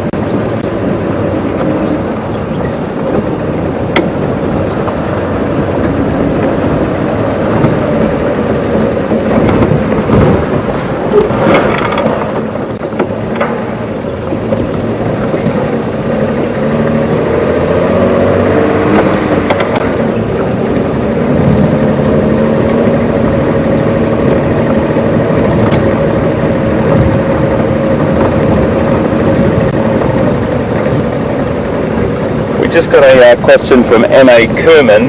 Hi there, welcome aboard, fantastic to have you with us. About how big a leopard's territory is. Well, it's a little bit like how long's a piece of string, the answer to that, because it really does depend on the concentration of leopard in the area, the available food resources, and so many different things. It can be as small as sort of 7 square kilometres to, and even smaller sometimes, to over 50 square kilometres, and there's lots of different documentation on that. There's different places in the world that leopards will be living on top of each other and tolerating each other, depending on the available food source. So it's a real tricky one to answer, but generally, averaging in the sort of 20 kilometre radiuses or areas, but then it can be anything from as small as sort of 5 to 7 kilometres. And it really just does depend on the available food source and the toleration of others. There's stories of leopard in Asia living in a community where you'll see actually 3, 4, 5, 6, 7 leopards sitting on the same sort of rock structure. And Scott's told me a little bit of that, one of our really fantastic guides that works in the morning with us, and he's got friends over there that talk about that. So it really does depend on loads of different things, and it's a hugely changing dynamic as well, depending on the individuals.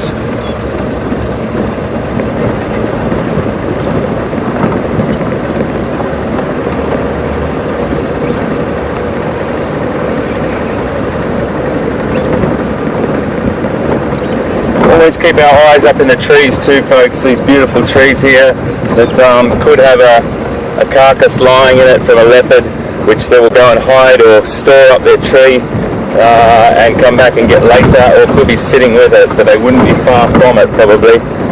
So always good to keep an eye out there as well.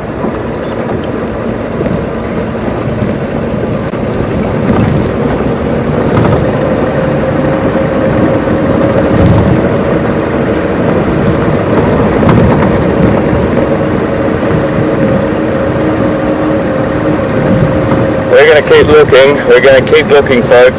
I've got a good feeling about today. It's been a bit quiet on the predator front, but that's no biggie. We've seen some fantastic stuff. We'll just keep looking. You never know what's around the next corner.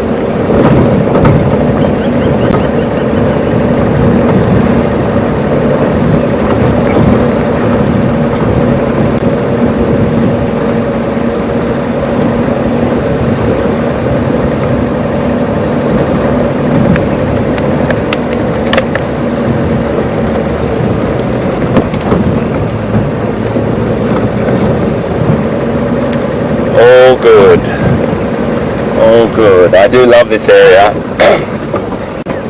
It's where we saw Kunyama that night, who came and visited us in our campfire chat, which was just amazing.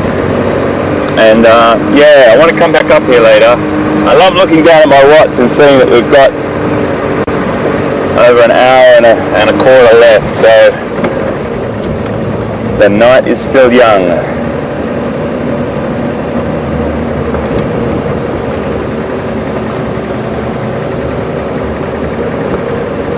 Where are those lions? Where are those leopards?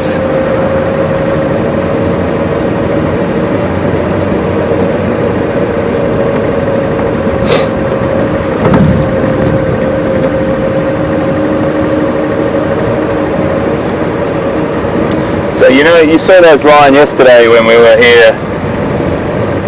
We're over just a little bit further on kill number 2, and you saw when they were lying flat how difficult they are to see. So you can be driving past here, you have to just look for this tail flick. This tail flicks up out of there and they're trying to scoop flies off them, and that's always a great little advertisement that there's line there. But sometimes you can just really look for hours and hours and not have any luck. But hey ho, it's all about the anticipation, it's all about the excitement and just and looking, keeping your eyes peeled. About to pass another game drive vehicle. We'll just stop and say hi to them.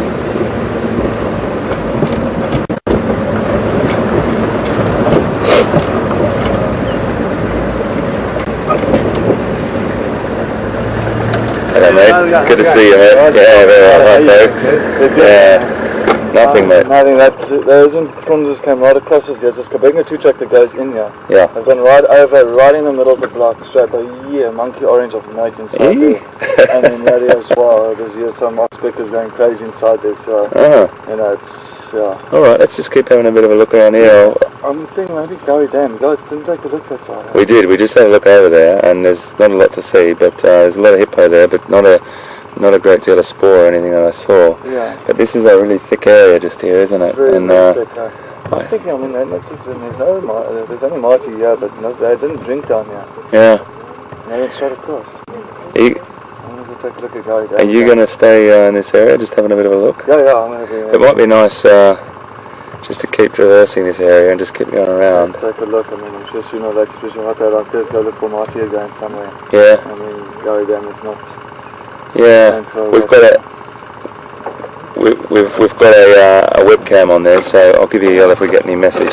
Excellent. Cheers, mate. Take care, guys. Cheers, mate. Cheers, guys.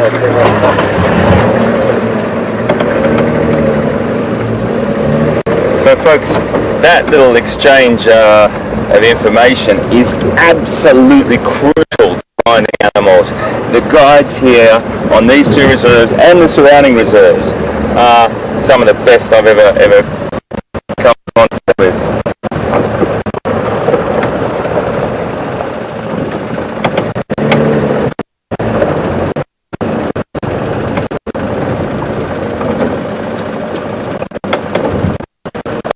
I like this little road. I go down it very often, but we feel everyone's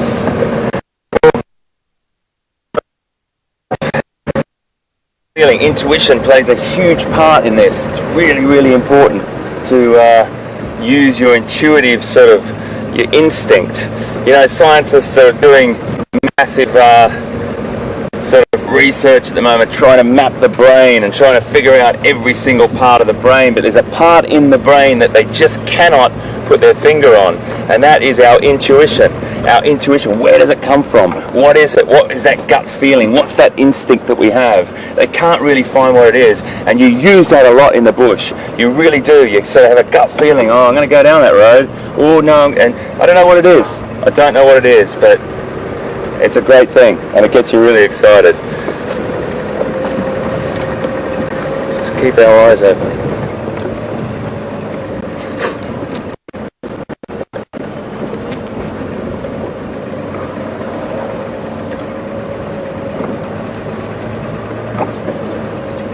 Just got a tweet from AR, a really good question. AR has asked a question about the Kruger Park and what's the difference between the Kruger Park and Sabi Sands. The Kruger Park is a national park run by the South African Parks Board, Sand Parks, and it's one of the most beautiful parks on the planet, I would say. It's a beautiful area, massive national park in South Africa, adjoining Sabi Sands. The Sabi Sands is private game reserves owned by different private landowners, and basically all those landowners have pooled together their resources, and basically there's a fence to the west, that's for sure, and there's a fence area around there, but the fences between Kruger and Sabi Sands have been removed. Now, what a great move is that. Absolutely fantastic. Greater Kruger it's called in this area, and it just means that there's more space for animals to come through. All the Sabi Sands reserves benefit from it, and the Kruger benefit from it, and the animals benefit from it, and the habitat, everything benefits. So it's a beautiful thing, and I think that's the biggest difference.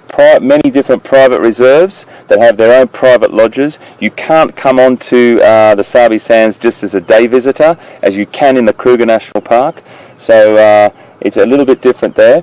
And the private lodges here, you book and you get bed nights, and then your game drives and that sort of thing are all inclusive. Whereas in Kruger, you can actually self-drive through Kruger National Park. It's beautifully set up. The National Park's accommodation's fantastic, functional accommodation, and you know, both places are different in their sort of philosophy and what they offer, but at the same time, the wildlife is equally as good in both places. Now, the habitats are different, slightly different as well. It's very, very sandy here, going on the name Sabi Sands, but there's a few more different habitats sort of towards the north of Kruger. So they're two different places, and that's sort of a bit of it in a nutshell, but still, just both are great, great, wonderful places. Where we are right now, the guides that we're working with are giving us loads and loads of information. They know, they're specialists in this area. They shared so much with us, and I just have to salute them and take my hat off to all the guides that have helped us. Sorry. I just saw a couple of antelope just run through there. A couple of impala just ran through there as I was talking to you out of the corner of my eye. Let's just scoot around here. I can tell you more about the Sabi Sands later.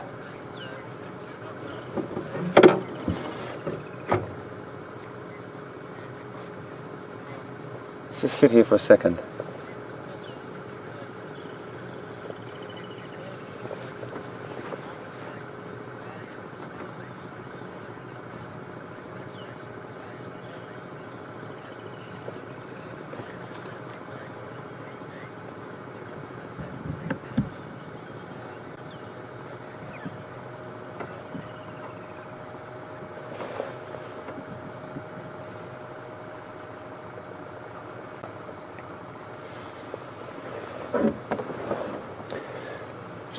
I've just been looking over this area just to have a little bit of a scan, because it's nice just to be quiet as well. Keep your ears open and just try and get an idea. Really nice. Really nice.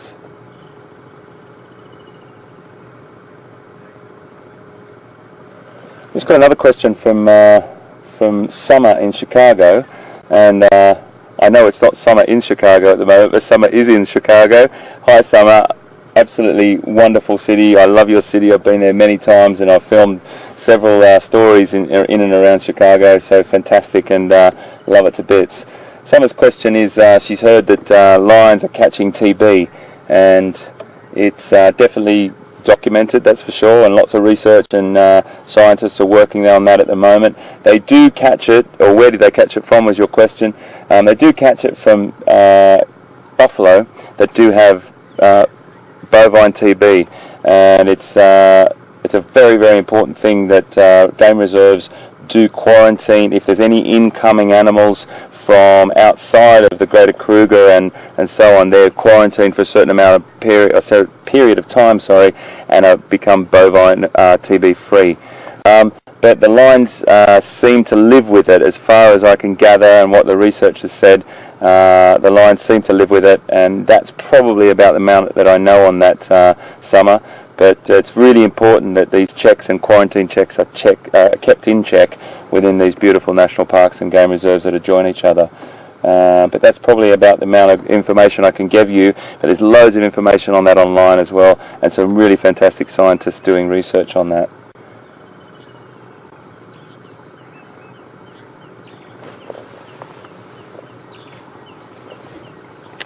What I'm going to do is I'm just going to go very slowly along here, very slowly indeed, and just keep our ears open. I don't know what that was. It was just impala, and it wasn't a ram chasing a female or something like that. It was just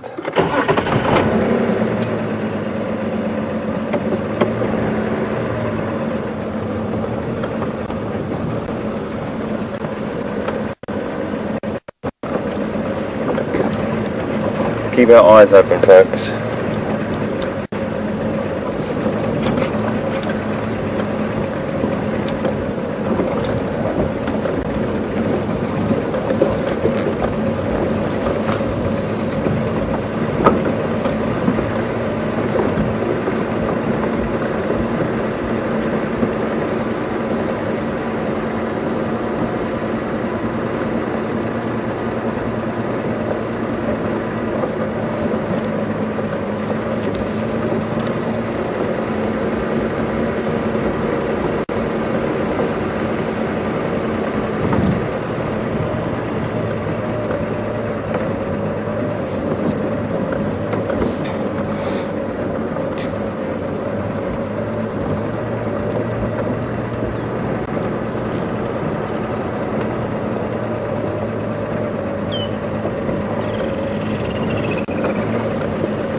Very beautiful area, great vegetation here, and this is perfect leopard territory as well.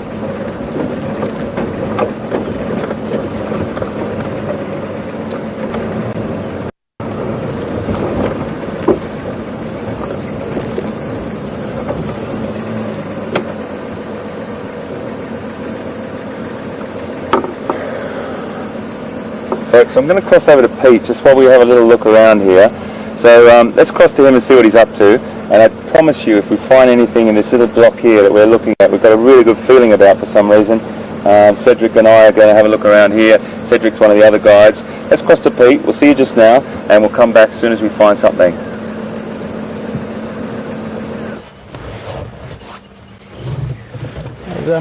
Welcome back this side. I'm sure you had a good time with the HD. And we're going to talk more about this area just now. Now just enjoy the view. This is Knobthorne Pan. It's a place that up until a week ago, not even a week ago, didn't have water in it.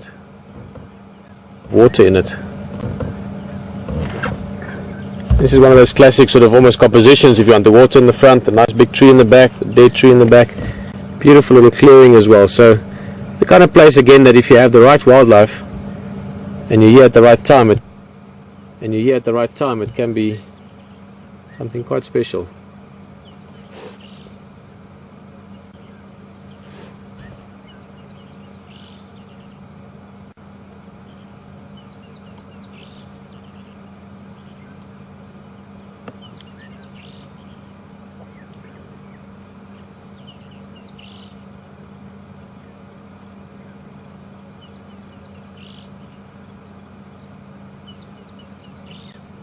Well, I've decided to take you to a different vehicle. Had a nice drive with HT.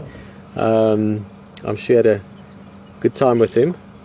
And we're just up here at a little place called Knobthorn Pan. This is an Egyptian goose we're looking at. You might guess from that name that you find them all the way up to the Nile in northern Africa as well. Quite a widespread goose. In fact, you get them other parts of the world now as well. But a beautiful setting, and I was saying just now that this pan actually, up until not even a week ago, didn't have water in it. And it is a lovely setting, kind of place that Scott Dyson is getting involved in the morning drives as well. He would love this, because this kind of setting you just get frogs and insects and all kinds of things that would be it's not a permanent waterhole, but for the majority of summer you will have water here, and with that there you can see something swimming. What is that? Terrapin, I think. Terrapin is like a freshwater turtle, if you want, or a water tortoise. It's got a flat shape, and they live in these big waterholes as well, but in these smaller pans you get them as well. And they can actually, you know, wait out the dry season, and then when the rain comes they come out the mud again. Not the same as, but in a way like catfish. There you can see it's back even now and again. This is a decent size terrapin, most likely a marsh terrapin. That's the most common species around here. Let's see, maybe it climbs out.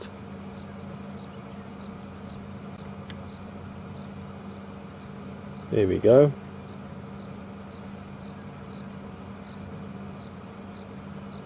This is a great place for them, because there's lots of little things to eat and catch, small insects, and as I said, you know, all these butterflies and dragonflies and all kinds of insects will come along. That'll be what they feed on mainly. And also if buffalo come along here, or warthogs, things that come and wallow in the mud, this is a great wallowing spot.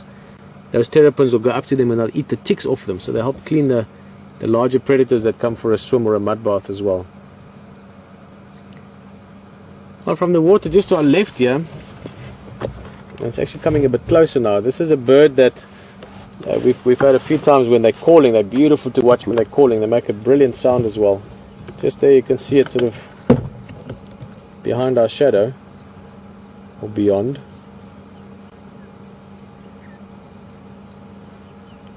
This is a black-bellied koran, and this is the male. When it turns our way a bit more you'll see it better. It doesn't actually look like a very old male, so that's maybe why it's not calling. Most of the big mature males by this time, they're calling for females, and they make this beautiful. I can mimic a lot of bird calls, but I can't mimic theirs. Brian has got a decent go at it. We'll ask him when he's behind camera with me sometime. They make like the sound of a water drop at the end, so it's this wink, wink, but not like that. Sounds much nicer when they do it.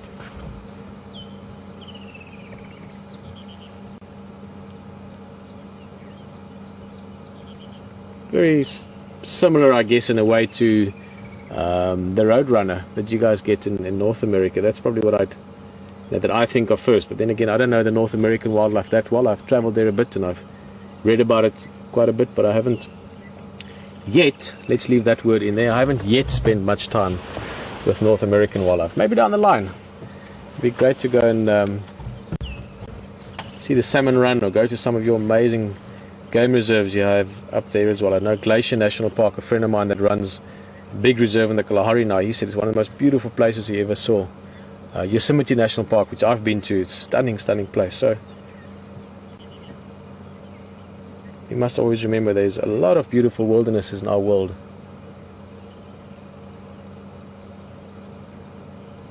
One should try and see them whenever you can.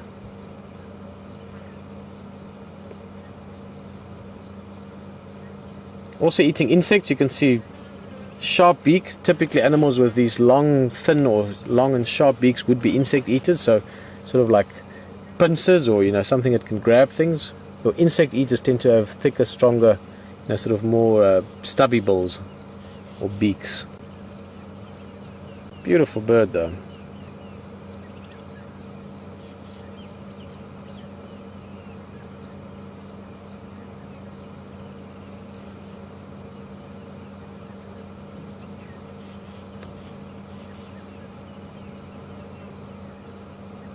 It's so peaceful to sit like this.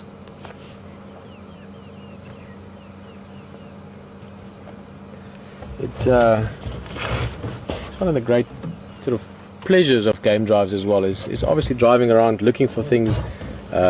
Looking for things is fun. Finding things, I think, is even more fun. If you're looking for something and suddenly you have that moment of surprise when suddenly there's something you don't know what to see. I mean, I will never forget a very, very special moment on the first drive for Big Cat Week.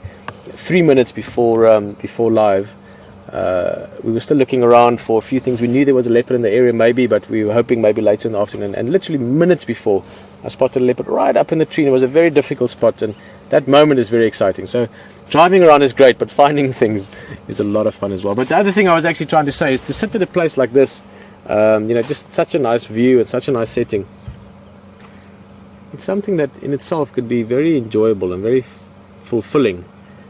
Because sometimes sitting like this, something pops out. So let's take 1 or 2 more minutes, we'll answer a question, and then we'll continue on the drive.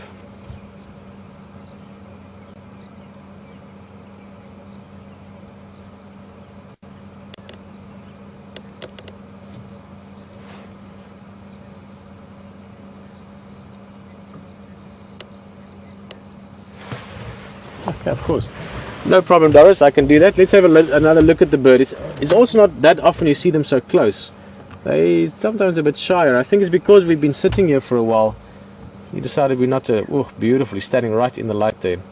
And Doris was just asking, it's a very easy question, thanks Doris, if I can repeat the name of this bird. It's going to call, watch, it's going to call.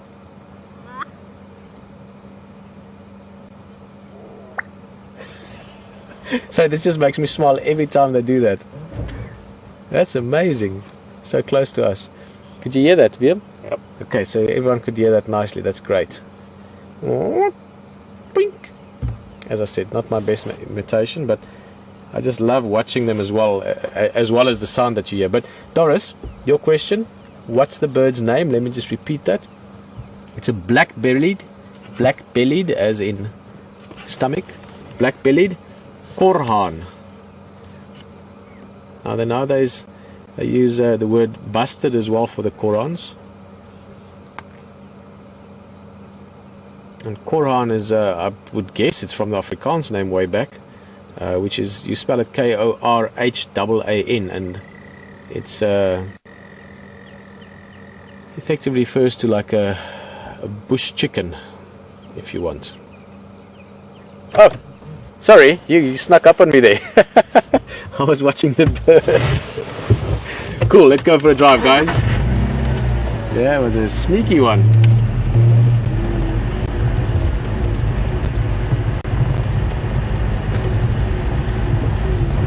Cheers, Mr. Bird.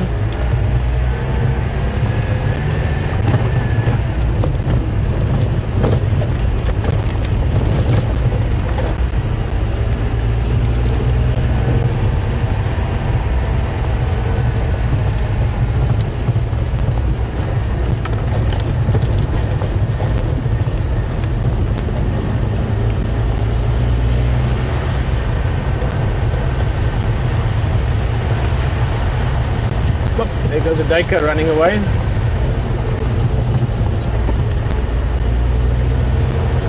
That's a beautiful view. This late light when the sun's breaking through the leaves, it's always stunning.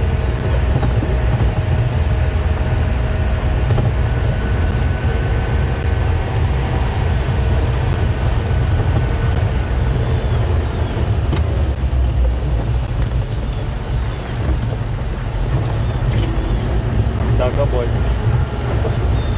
To the right. Oh, cool. Let's see, the road seems to turn here. VM has done another great spot. A couple of buffalo bulls here. And a hornbill flying away, as birds tend to do. Let's try and see them. Looks like 2, 3, 4 buffalo in there.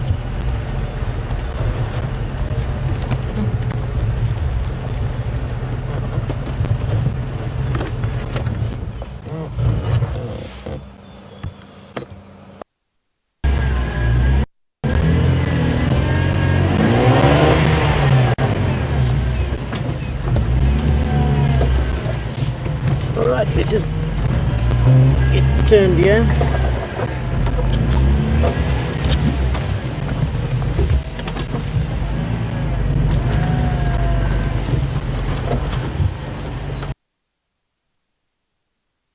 Waiting for Knobthorn Pan. Maybe they're just moving to wherever they're moving. Looks like they've got a bit of a direction that they're heading in, but let's stick with them for a few minutes. I love buffalo. Just look at that face. There's so much attitude, buffalo. Just look at that face. There's so much attitude in them. That one's giving his horns a bit of a grooming. Not too much. It looked like he wanted to rub it up against that tree for a bit. It's very good for the horns to clean it and to also oil it. You get all the sap from the leaves. And this is a young bull. He's quite a youngster to be in a bachelor group, but a bit of company is always welcome.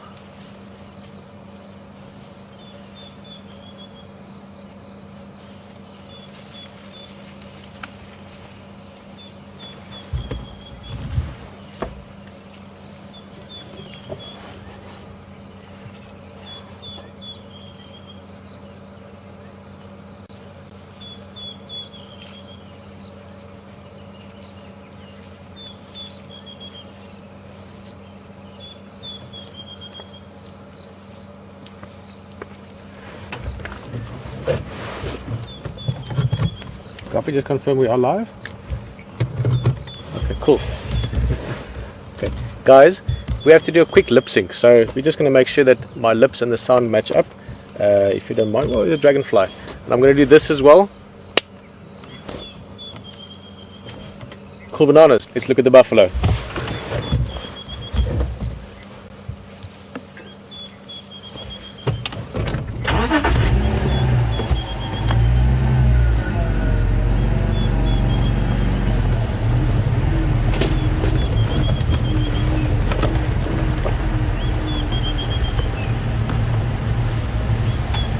Brilliant. Just might be the last of these buffalo. They were crossing next to us, or not next to us, but not far away from us. Now they're sort of walking off into the, I was going to say into the sunset almost. The sun is getting low now. It's that beautiful, beautiful part of the afternoon that is always enjoyable in the bush. No matter what you're looking at, just the drive. And the sun gets low and the shadows gets long. It's always pleasant to be out here. The temperature has dropped a few degrees. We're in that perfect part of the safari drive. It is also the time that a lot of the predators start becoming a bit more active. In other words, lions, leopard, the big cats that we're looking for in Big Cat Week, as well as hyenas, the smaller things as well. So I'm always very happy when it turns into, you know, sort of this time of the day. That sort of last hour or so building up to sunset. What's the time anyway? Okay, wow. Time's flown. It's after 6 o'clock Central African time. We've got a little bit under an hour left to drive. But you can get in touch with us by tweeting #SafariLive or email to questions@wildearth.tv. And they don't have to be questions. You are more than welcome just to say, wow, this is really cool, it's a new experience for us, or not. And you can say, this is really bad, we're going to change the channel if you want, although I don't hope that's what you're going to let us know. But guys, I'm just teasing a little bit, but I would love to know from a few of you, what do you think of this? What kind of experience is this for you? Is this maybe a bit new? Is this unexpected perhaps?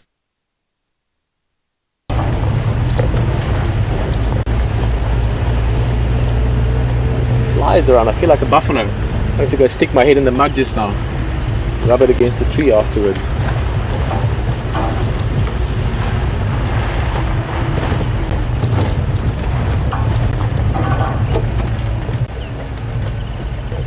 Okay, nothing at first glance, but there's this little sort of secret alcove in the back here, and I always check it. When I'm at this dam, this is called Red Dam, I always check it because I believe some stage or another I'm going to check it and find a leopard up there, but maybe not today. You see what it does? If you look right up in the back there, it makes this beautiful sort of inlet area.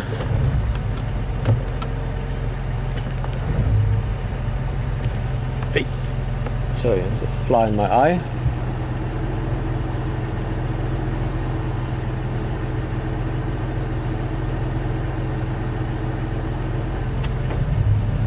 quickly go up to the top here.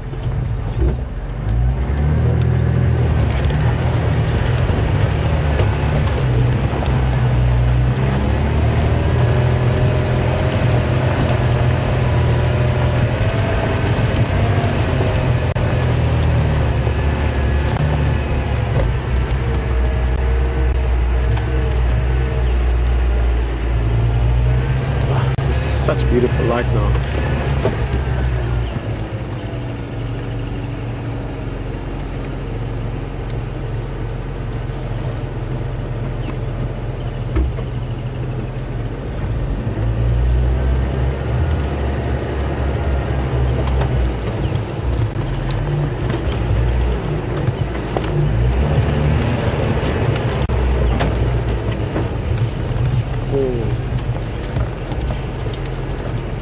Absolutely love this time of day.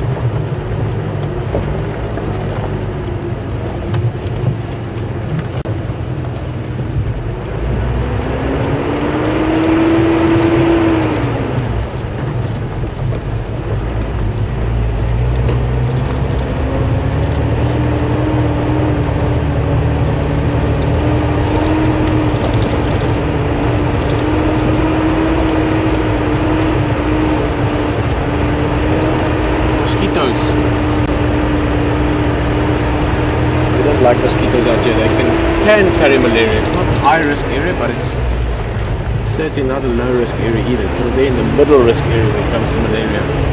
We are at the moment.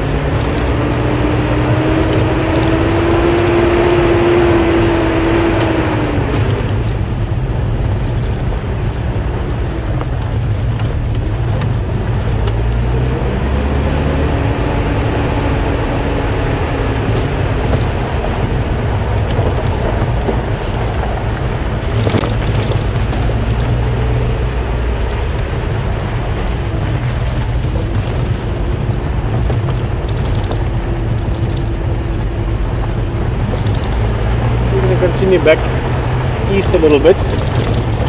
Slowly make our way. I don't know yet. Impala Plains, maybe Sandy Patch, that area somewhere. Let's just see what happens for the last part of the drive with Safari Live.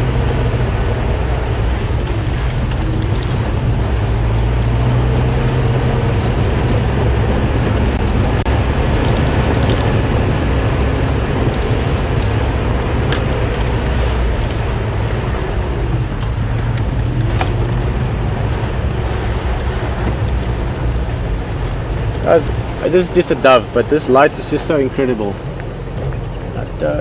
And like doves do, they can fly away. But look at that moon. We said we want to look at the moon, so we'll do another one just now. But for now, let's see. Oh, let's try and get it. Let's put it at the tip of that branch. How's that? Slightly forward. Wait. How about in that? That's nice. I like it. I jump in it.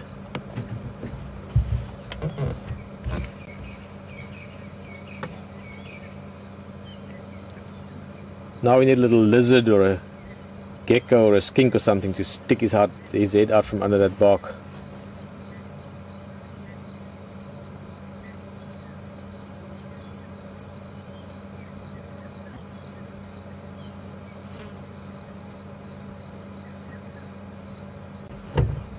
I love this, by the way. Around full moon or just before full moon, you get this beautiful opportunity with great light. One more. Sorry, Liam. In that space where we can have a bit more play. Oh no, I was hoping to get it in that notch, but not.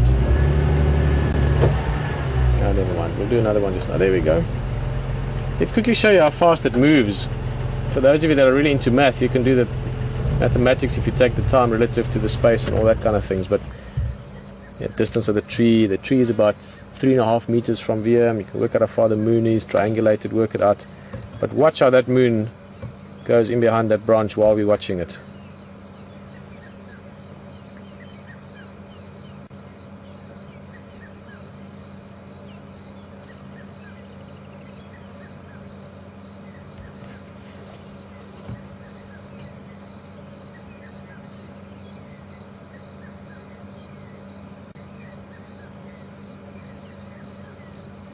And of course that's just an expression, if you want, because we are turning, in fact. That's why the moon's moving relative to what we're seeing. So don't get dizzy, we're not turning that fast. Ah, I like that. That was fun. We'll do another one just now.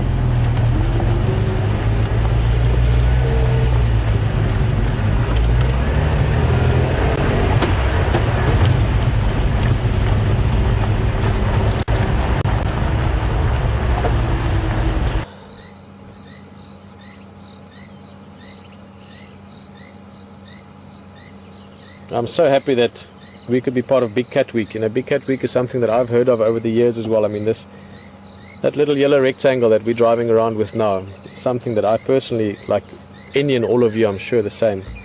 Now, I've got so much respect and so much awe almost for it, and to be part of the Big Cat Week and be in Africa, which is a place, you know, it's a place very close to my heart that I'm very passionate about.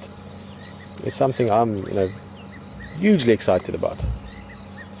And to be able to take you on a journey where we can have leopards walk into our campfire chat and lions hunting buffalo, but at the same time we can just sit here and enjoy the peace and quiet and enjoy, I was going to say time go by, but I actually want to say the lack of time, the ability to forget about time. That is something I'm really privileged and proud of. So thank you for being here, and we're going to show you a couple more sunsets as we go along,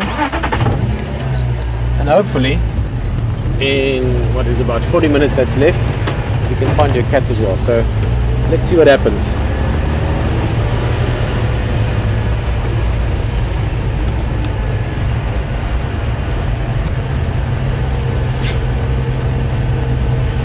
I have to get another view of the moon just now.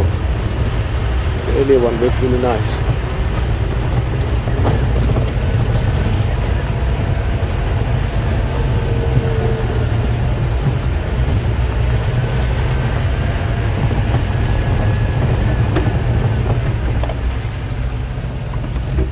I can smell waterbuck here somewhere. Waterbuck have got a very peculiar or specific smell about them.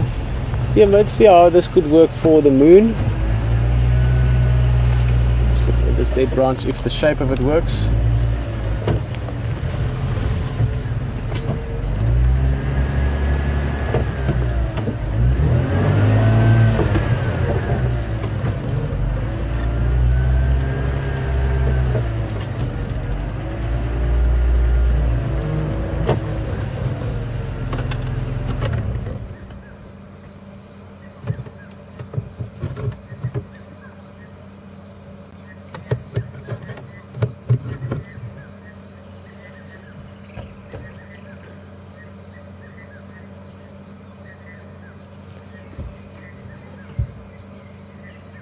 You guys, well, a beautiful view of the moon there, and this is we discussed it last night, a waxing gibbous moon. So it's not a full moon yet, but it's growing at the moment from a half moon, growing up to the full moon. And just always nice to put something close by in perspective. It really gives you an idea of how fast it's moving, or how fast we are turning in effect.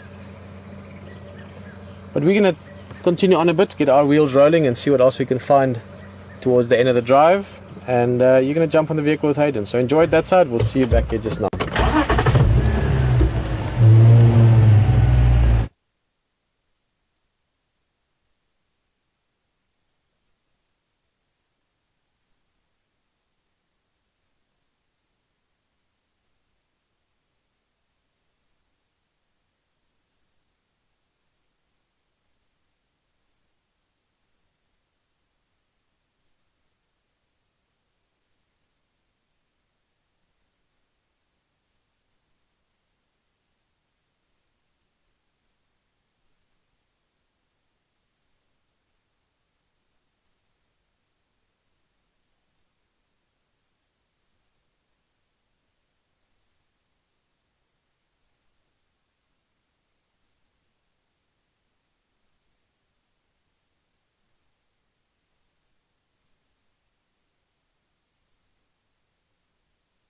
He's eating the tender young shoots of some of these shrubs that are growing, and basically it's the new shoots that have come after this rain. So he's really monopolising this beautiful bit of rainfall-induced growth on these trees, and just making his way through this landscape.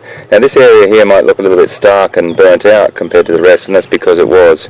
About 2 months ago, it was a controlled burn, which basically means that they will burn a block or an area with fire breaks on a very, very clear and windless day, and they'll make sure that it's not too hot and not too windy, and they'll just make sure that the day is completely clear climatically, also weather conditions wise, so they don't get any gusts to blow it into an area where it could potentially start a fire. So this area's just got a lot of flush of new grass and a lot of new growth on it, and we're going to roll down a little bit further and see if he'll enjoy our company. So, okay, my boy, all good, buddy, all good. See what he has to say.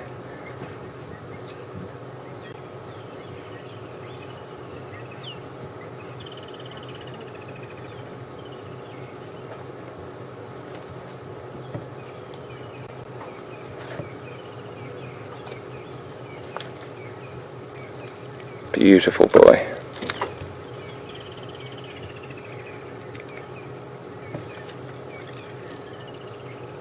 Just getting those tender new shoots, changing from species to species as he goes.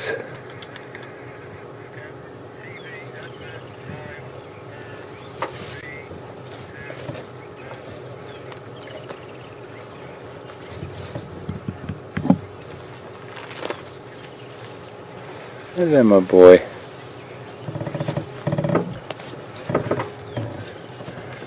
Hello, my boy.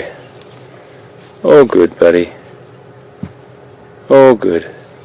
Aren't you magnificent?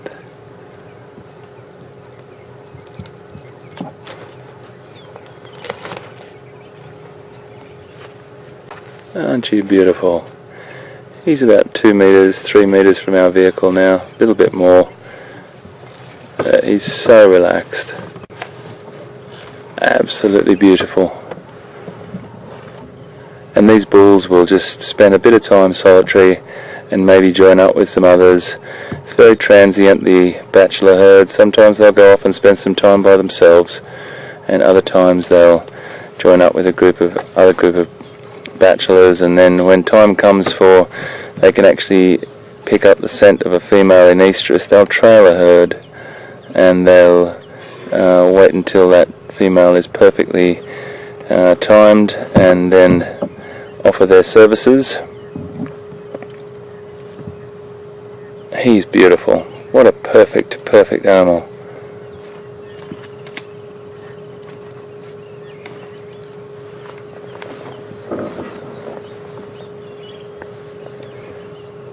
I might just reverse up and go to another little location up the side here, and he might walk onto us again. He's very relaxed and a super creature, so now we've got a really nice idea of his personality. I'm just going to reverse up a little bit.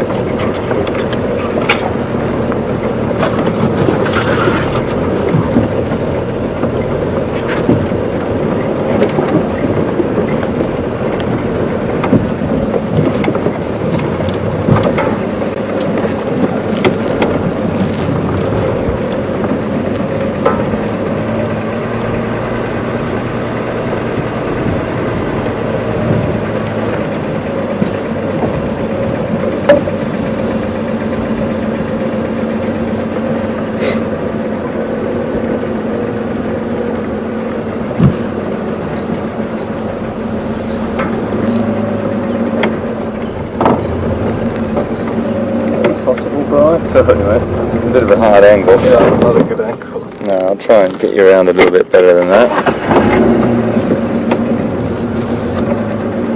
Let's just roll down off here and see if he's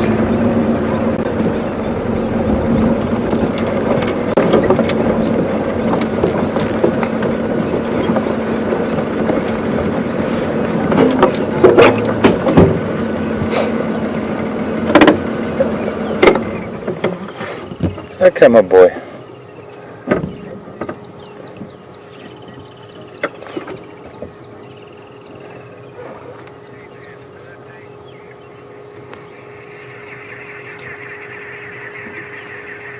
He's beautiful.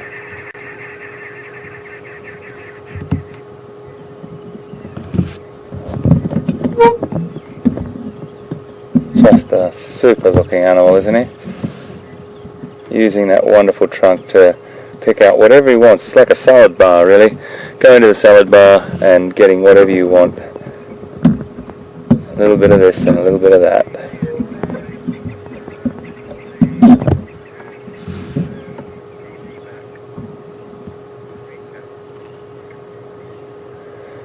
So what I basically did then was let him walk close to us, and then he can dictate the moves then, and then we've just moved around the other side and come up next to him again, and he can dictate the moves basically. If he wants to come close to us, then he can. He knows that we're no threat to him. He would have given us great indication of that by now, and he's a really fantastic, beautiful, beautiful boy. Goodness, he's fantastic. I can watch elephant all day, I really can. Hello, my boy. What a great creature. Hey, buddy. Aren't you sensational? He's about sort of 3 to 4 meters in front of our vehicle at the moment. Very, very beautiful. Just this moment when he walks past the vehicle is always a fantastic time just to reflect on how magical these creatures are. He's now come a little bit closer and digging up with his foot there, digging up whatever he smelt under the ground, using that foot as a tool and his trunk as a tool. He's going to pull out a beautiful big tuber, I think he's found which is basically like a bush onion in a way. He's rubbing the dirt off it. Now the reason why they will do that, rub that dirt off it, is because they really try to preserve their teeth. And those teeth they only get 6 sets in their life. And I've seen them do it with dirt, anything that they dig up, roots they'll shake, even if they're getting beautiful sedges or aquatic plants on the edge of a water point, and they do that, they'll wash the sand off, and that's all about teeth preservation. But aren't you superb? What a magical encounter with this guy. You are magic, matey. There's a boy. There's a boy. There's a boy. It's okay, my boy. It's alright, my boy. It's really hard. He's gone right behind the vehicle now. Right around us. He's going to come back out the other side, which is rather unusual. He did a perfect circle around us then. How magical. Completely relaxed.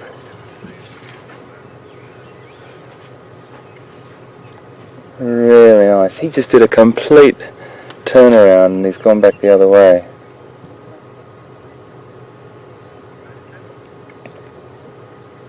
Wow.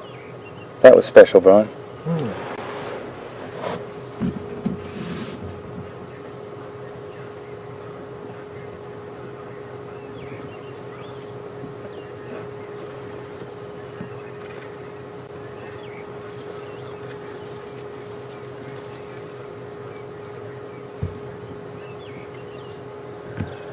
We've got a question, Brian.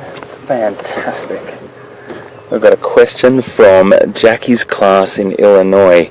Hi there, fantastic to hear from you guys. And Gracie, this is your question. How brilliant is that? I'm talking to you from Africa here, and that's just the most magical thing for me, to be able to communicate with you and your whole class right now and to ask a question. And it's a brilliant question at that, Gracie. Your question is, how old is this bull? Well, it's a little bit tricky to tell, but you can get a bit of a gauge just by the size of the tusks, size of their body. But what we'll do is we might just drive down Gracie and have a little look closer, because he's a bit of a ways off now, so maybe I can get Brian some better pictures for you and we can see our beautiful bull that we just had that magical encounter with, so close to us. He was literally about 2 to 3 meters, or about 10 feet from us. And let's just see, oh, such a beautiful area as well.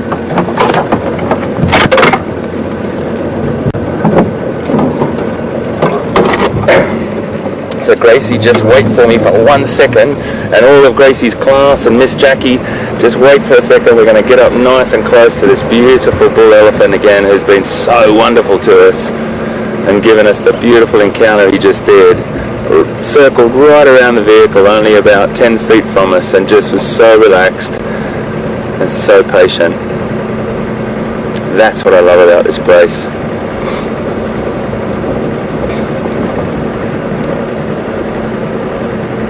You are a magical boy. I like you a lot. I don't know what you're doing out here by yourself, buddy, but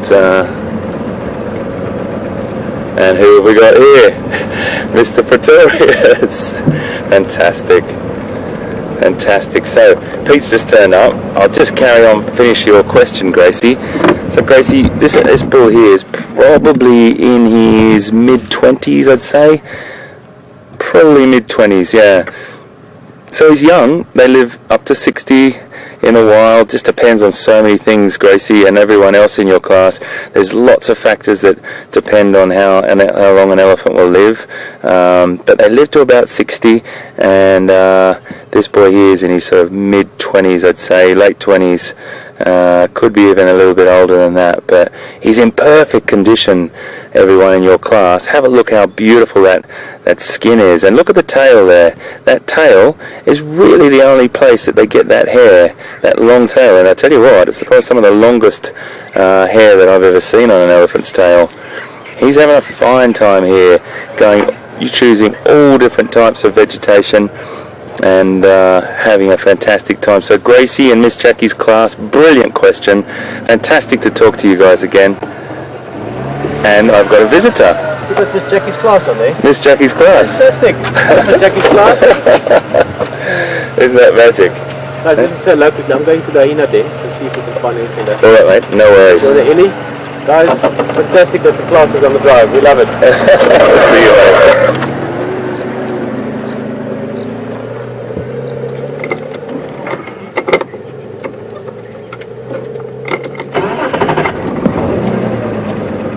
He's just allowing us to be in his presence. I'm just going to just drive down a little bit closer, but not going to change his behaviour whatsoever. And we might stick with this guy as long as he's comfortable.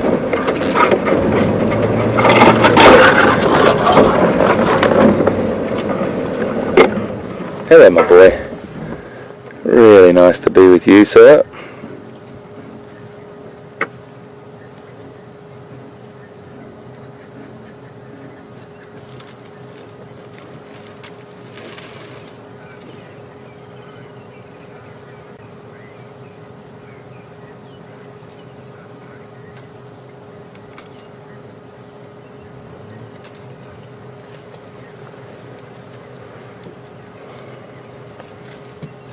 Goodness, he's just magical. I keep saying magical, folks, because it's just, sometimes when you're in the presence of elephant, you do just start to understand how their enormity and their power and their grace and their beauty. And when you can read the behaviour and read the signs, and you know that he's not finding us threatening in any way, shape or form, they will allow you to be in their presence, and that's quite an incredible experience.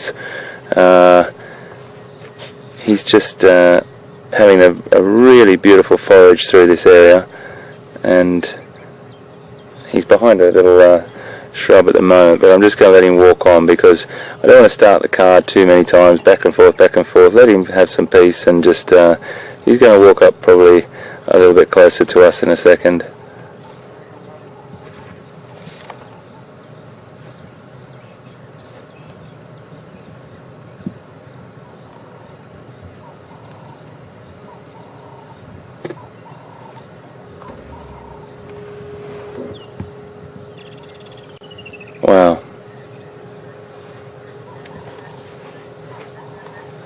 And you know what, it only takes one encounter, folks. It doesn't have to be a massive herd or anything like that. It can just be one beautiful individual like this that...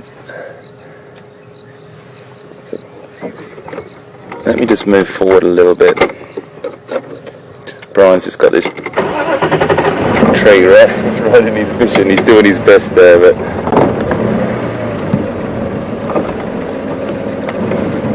There we go, Brian. How's that, mate? A bit better? 100% better. Yeah, I think the folks that agree.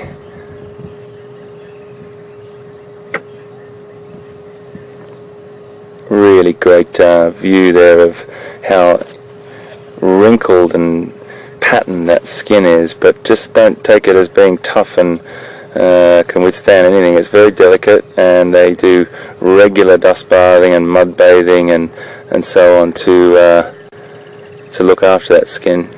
But he's just in such perfect condition. He doesn't even have a tear or rip in his ear. It's quite extraordinary.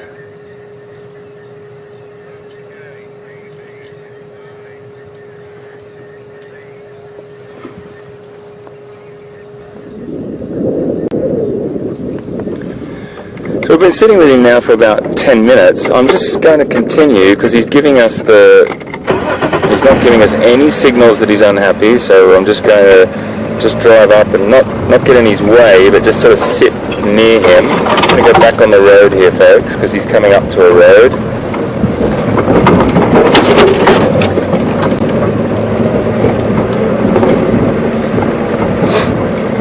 A road. This is a road. Two little tracks here. This is what we call a road. And just sit and watch this guy, because he's magic. Bit of a breeze picking up now, folks. Just got a bit of a gust there. You might hear on the microphones and so on, but it's just come out of nowhere. I might just roll down a little bit further.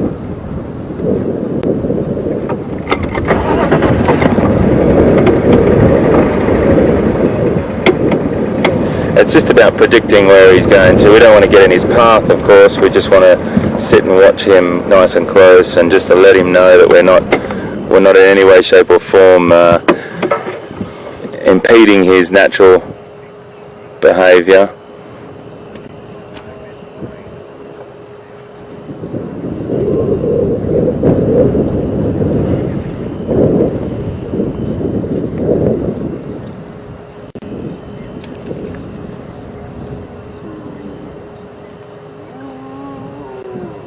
Goodness, hear that?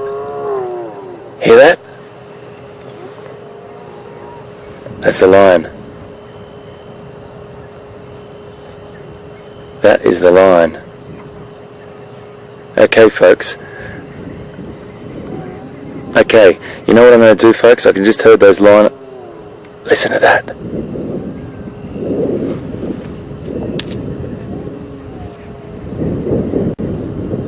Okay, folks, what we're going to do is say goodbye to this beautiful gentleman here and say farewell to him. I'm going to cross to Pete. He's going to go and try and find something really special. Not sure if they're going to be there, but I'm going to try and, in the last 15 minutes, locate these lions. I can hear exactly where they are. See how we get on, folks.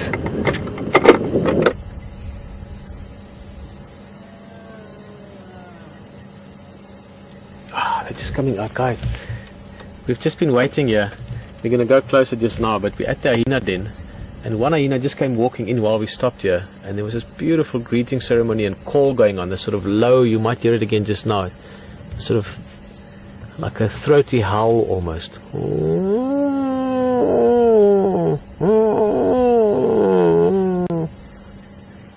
Calls like that. Hyenas have got quite a few different sounds.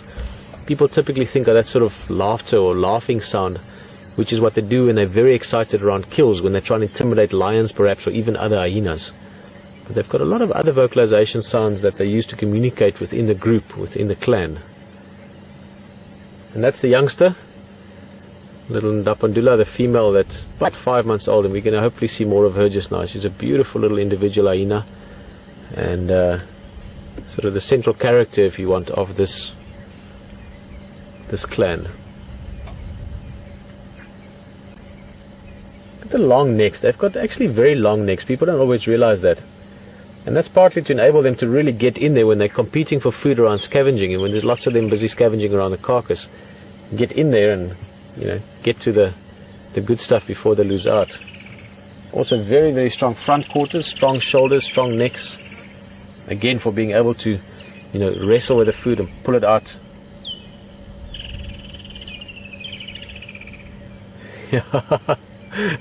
That's very loud sound you can hear there, and I know that it can sound a bit like interference sometimes, but that consistent, persistent buzzing is from a cicada, which is an insect, and they can make a lot of noise in summertime. Listen. Sorry, not the cicada. The hyena was going to call. Woodland kingfisher in the distance. That chirr. Beautiful sounds. But I tell you what, let's get closer. And these guys are very used to the vehicle, and we can go sit with them and spend a bit of time with hyenas. Speaking of spending time with animals, it's always a fantastic experience to spend, you know, an amount of time with a specific population of animals and really get to know them and get to tell an amazing story about them. And I don't know the details of it, but tonight at 9 p.m. Eastern time, so just now, there's a new premiere, and I'm sure it's going to be amazing because it's on this channel, and it's called Lion Gangland. So make sure you don't miss that, and I would love a bit of feedback from it as well. I'm sure it's brilliant. Hello guys. Let's push this little shrub down. That's what I always do when we get here. Give us a good view. Alright, there's Napandula, the young female. I think this is the alpha female. We'll see just now.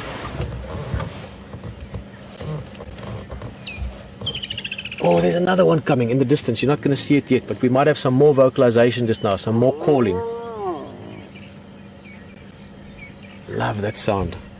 It's these eerie sounds. I mean, you can hear that it's creatures of the night when they call.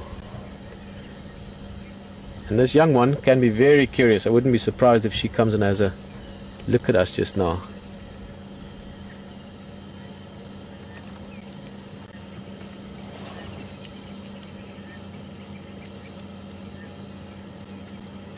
You can see she's going to disappear probably behind the car. This is the front corner of the vehicle.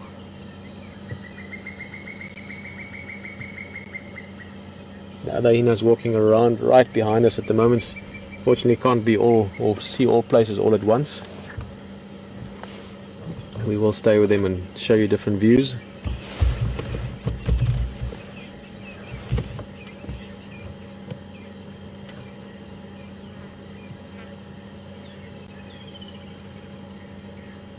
I didn't see it properly. As we came in, she was already lying down like this, but I think this is the pregnant female. And I'm wondering now, sorry, I'm guessing here because I didn't see her properly. Well, let's wait a little bit and see them properly. But there's a very, very heavily pregnant female in this clan, and I don't know if she's maybe had the cubs already. They typically have 2 cubs, but they're quite big when they're born, so we will clearly see if she is suckling already or not. The last time I saw her some days ago, she hadn't had them yet, but it was sort of, no, this is not her.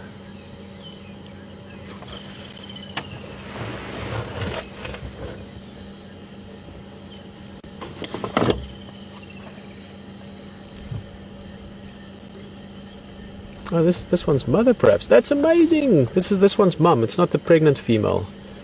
The way this female is lying really suggests to me that she wants that little one to suckle. And the hyena cubs can suckle up to over a year old, 14, 15 months even.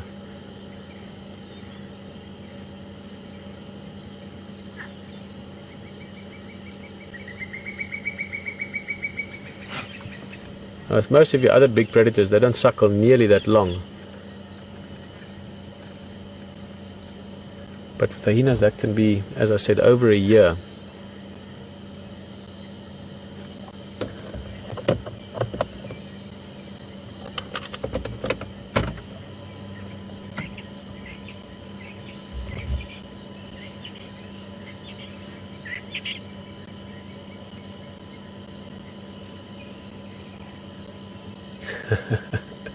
This young female is okay. Now she's coming out again. She was right up against the front of the car, almost sniffing it.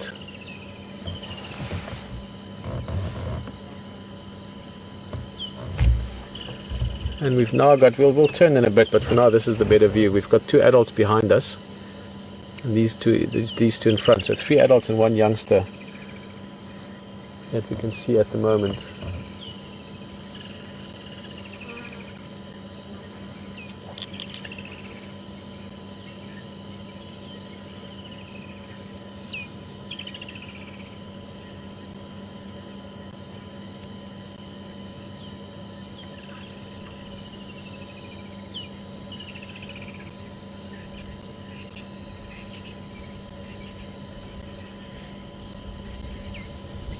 Shall I go home? No, I'll come back out. Shall I go home? No, I'll come back out. These youngsters can quite often spend relatively long periods of time, even a day or two, in the den by themselves. So I think they really like it when the adults are back and there's some company.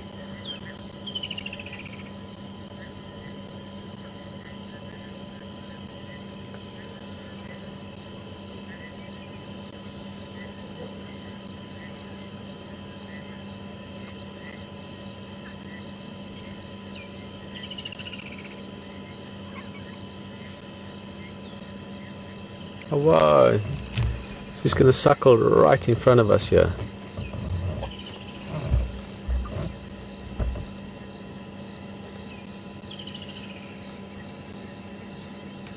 I mean, they're literally feet away from us.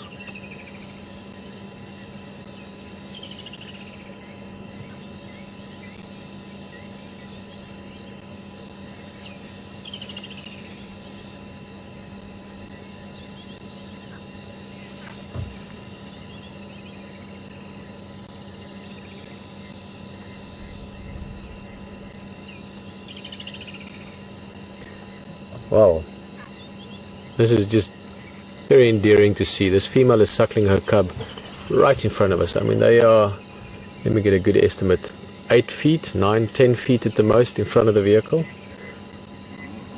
And this female just came in. Oh, listen, listen.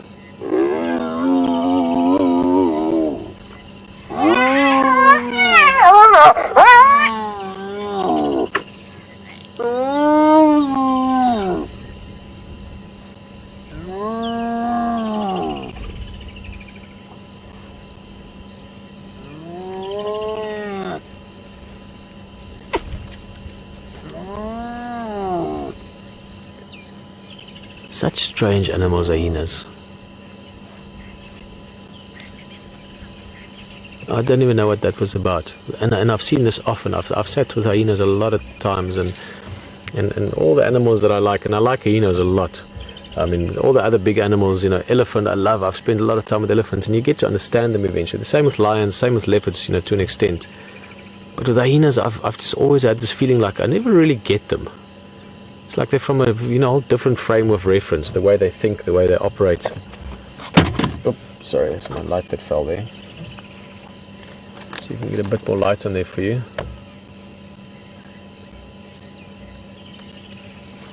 And that just now, I mean, it was just bizarre, because the female came right in front of us, and as I said, the cub was suckling, and we'll talk more about the suckling behavior now. It's very interesting. Hyenas suckle their cubs for a long time, more than a year. Much longer than other animals that you can compare them to. But and this other hyena walked over, and again, unfortunately it's very difficult to say male or female with hyenas, because the male and females are very, very similar. But that was almost like just, I mean, behaviorally I can't say I saw anything specific there. There was no aggression really. It was more just to mess with them, and it might be the one that joined last. As I said, we've now got 3 adults around us. And this youngster in Lapandula, the female, the cub, she's about 4, probably closer to 5 months old. And one adult did join just sort of as we pulled in here. So maybe that was the one just coming over to say hello. But there was a bit of, again, not antagonism or aggression or anything. It was just sort of more just like random for me sometimes. And then it's maybe just because I don't understand them well enough. But, you know, at the same time, I've been doing this for many, many years, and most other animals at some stage you start to get certain things, you know, you do, and I love behavior. Behavior is by far my most interesting aspect of of animals, and the hyenas, they just keep curveballing me. I like it. I quite enjoy not knowing what's going on sometimes. But yeah, it's I don't know. They're strange animals.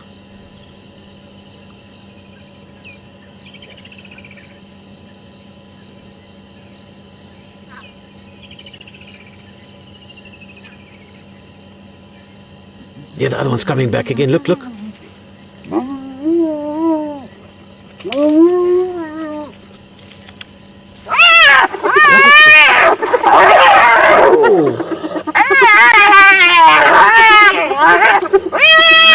Oh, what's going on here? Come on, guys, settle down. It's like she's protecting the youngster from them, but this is all part of the same clan. I mean, that's also a young one. The one in front here is not very old. That's probably a year old, maybe just over a year. It's like she doesn't want him to go in there, but... Whoa! What is going on? Now, this is not fighting. They're not attacking her. This is not strange hyenas, but this is just some of the communication that they do that I just don't understand. But definitely there's a dominance thing here. This is all about dominance. With hyenas, position in the clan is everything. They're competing literally since birth. Hyena cubs have been known that the firstborn will start attacking the secondborn while it's being born. And it's all about position, all about standing in the group. Keep in mind with hyenas, all females outrank all the males. So your lowest ranking female is still higher ranked than the highest ranking male. Again, I will try and see, but I would presume that these are two females in the front. And there's the mother back there. The cub is out again. You can see there's the cubs poking her head out. I think they're just very often just very misunderstood by us. And not just historically in terms of the sort of stories that's been told about them. Hyenas have got a very bad rep, and they're actually great animals. But I think even in behavior,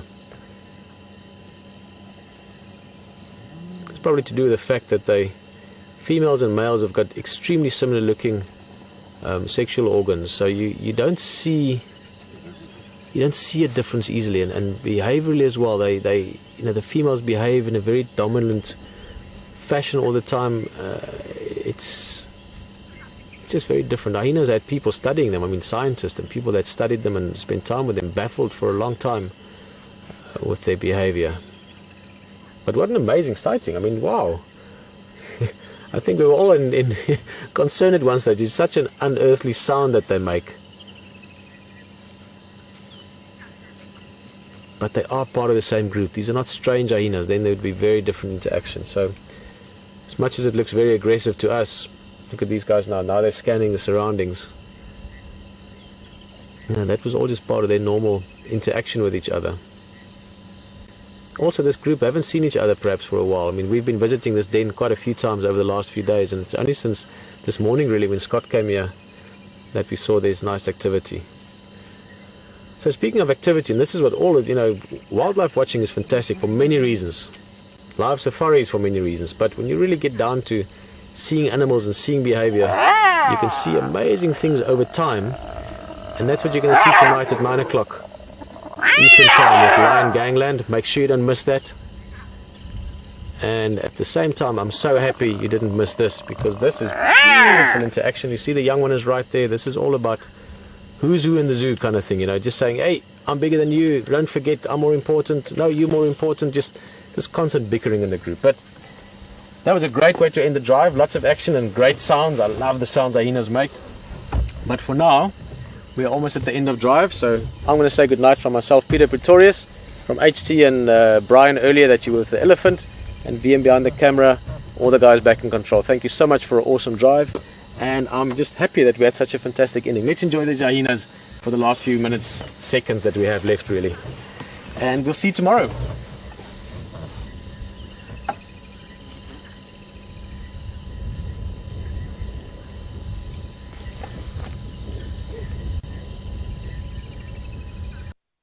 So you get many different kinds of dung beetles, tiny ones up to big ones. I've seen dung beetles that are this size. You drive into them, I'm not kidding. And I, you know, they hit you on the forehead.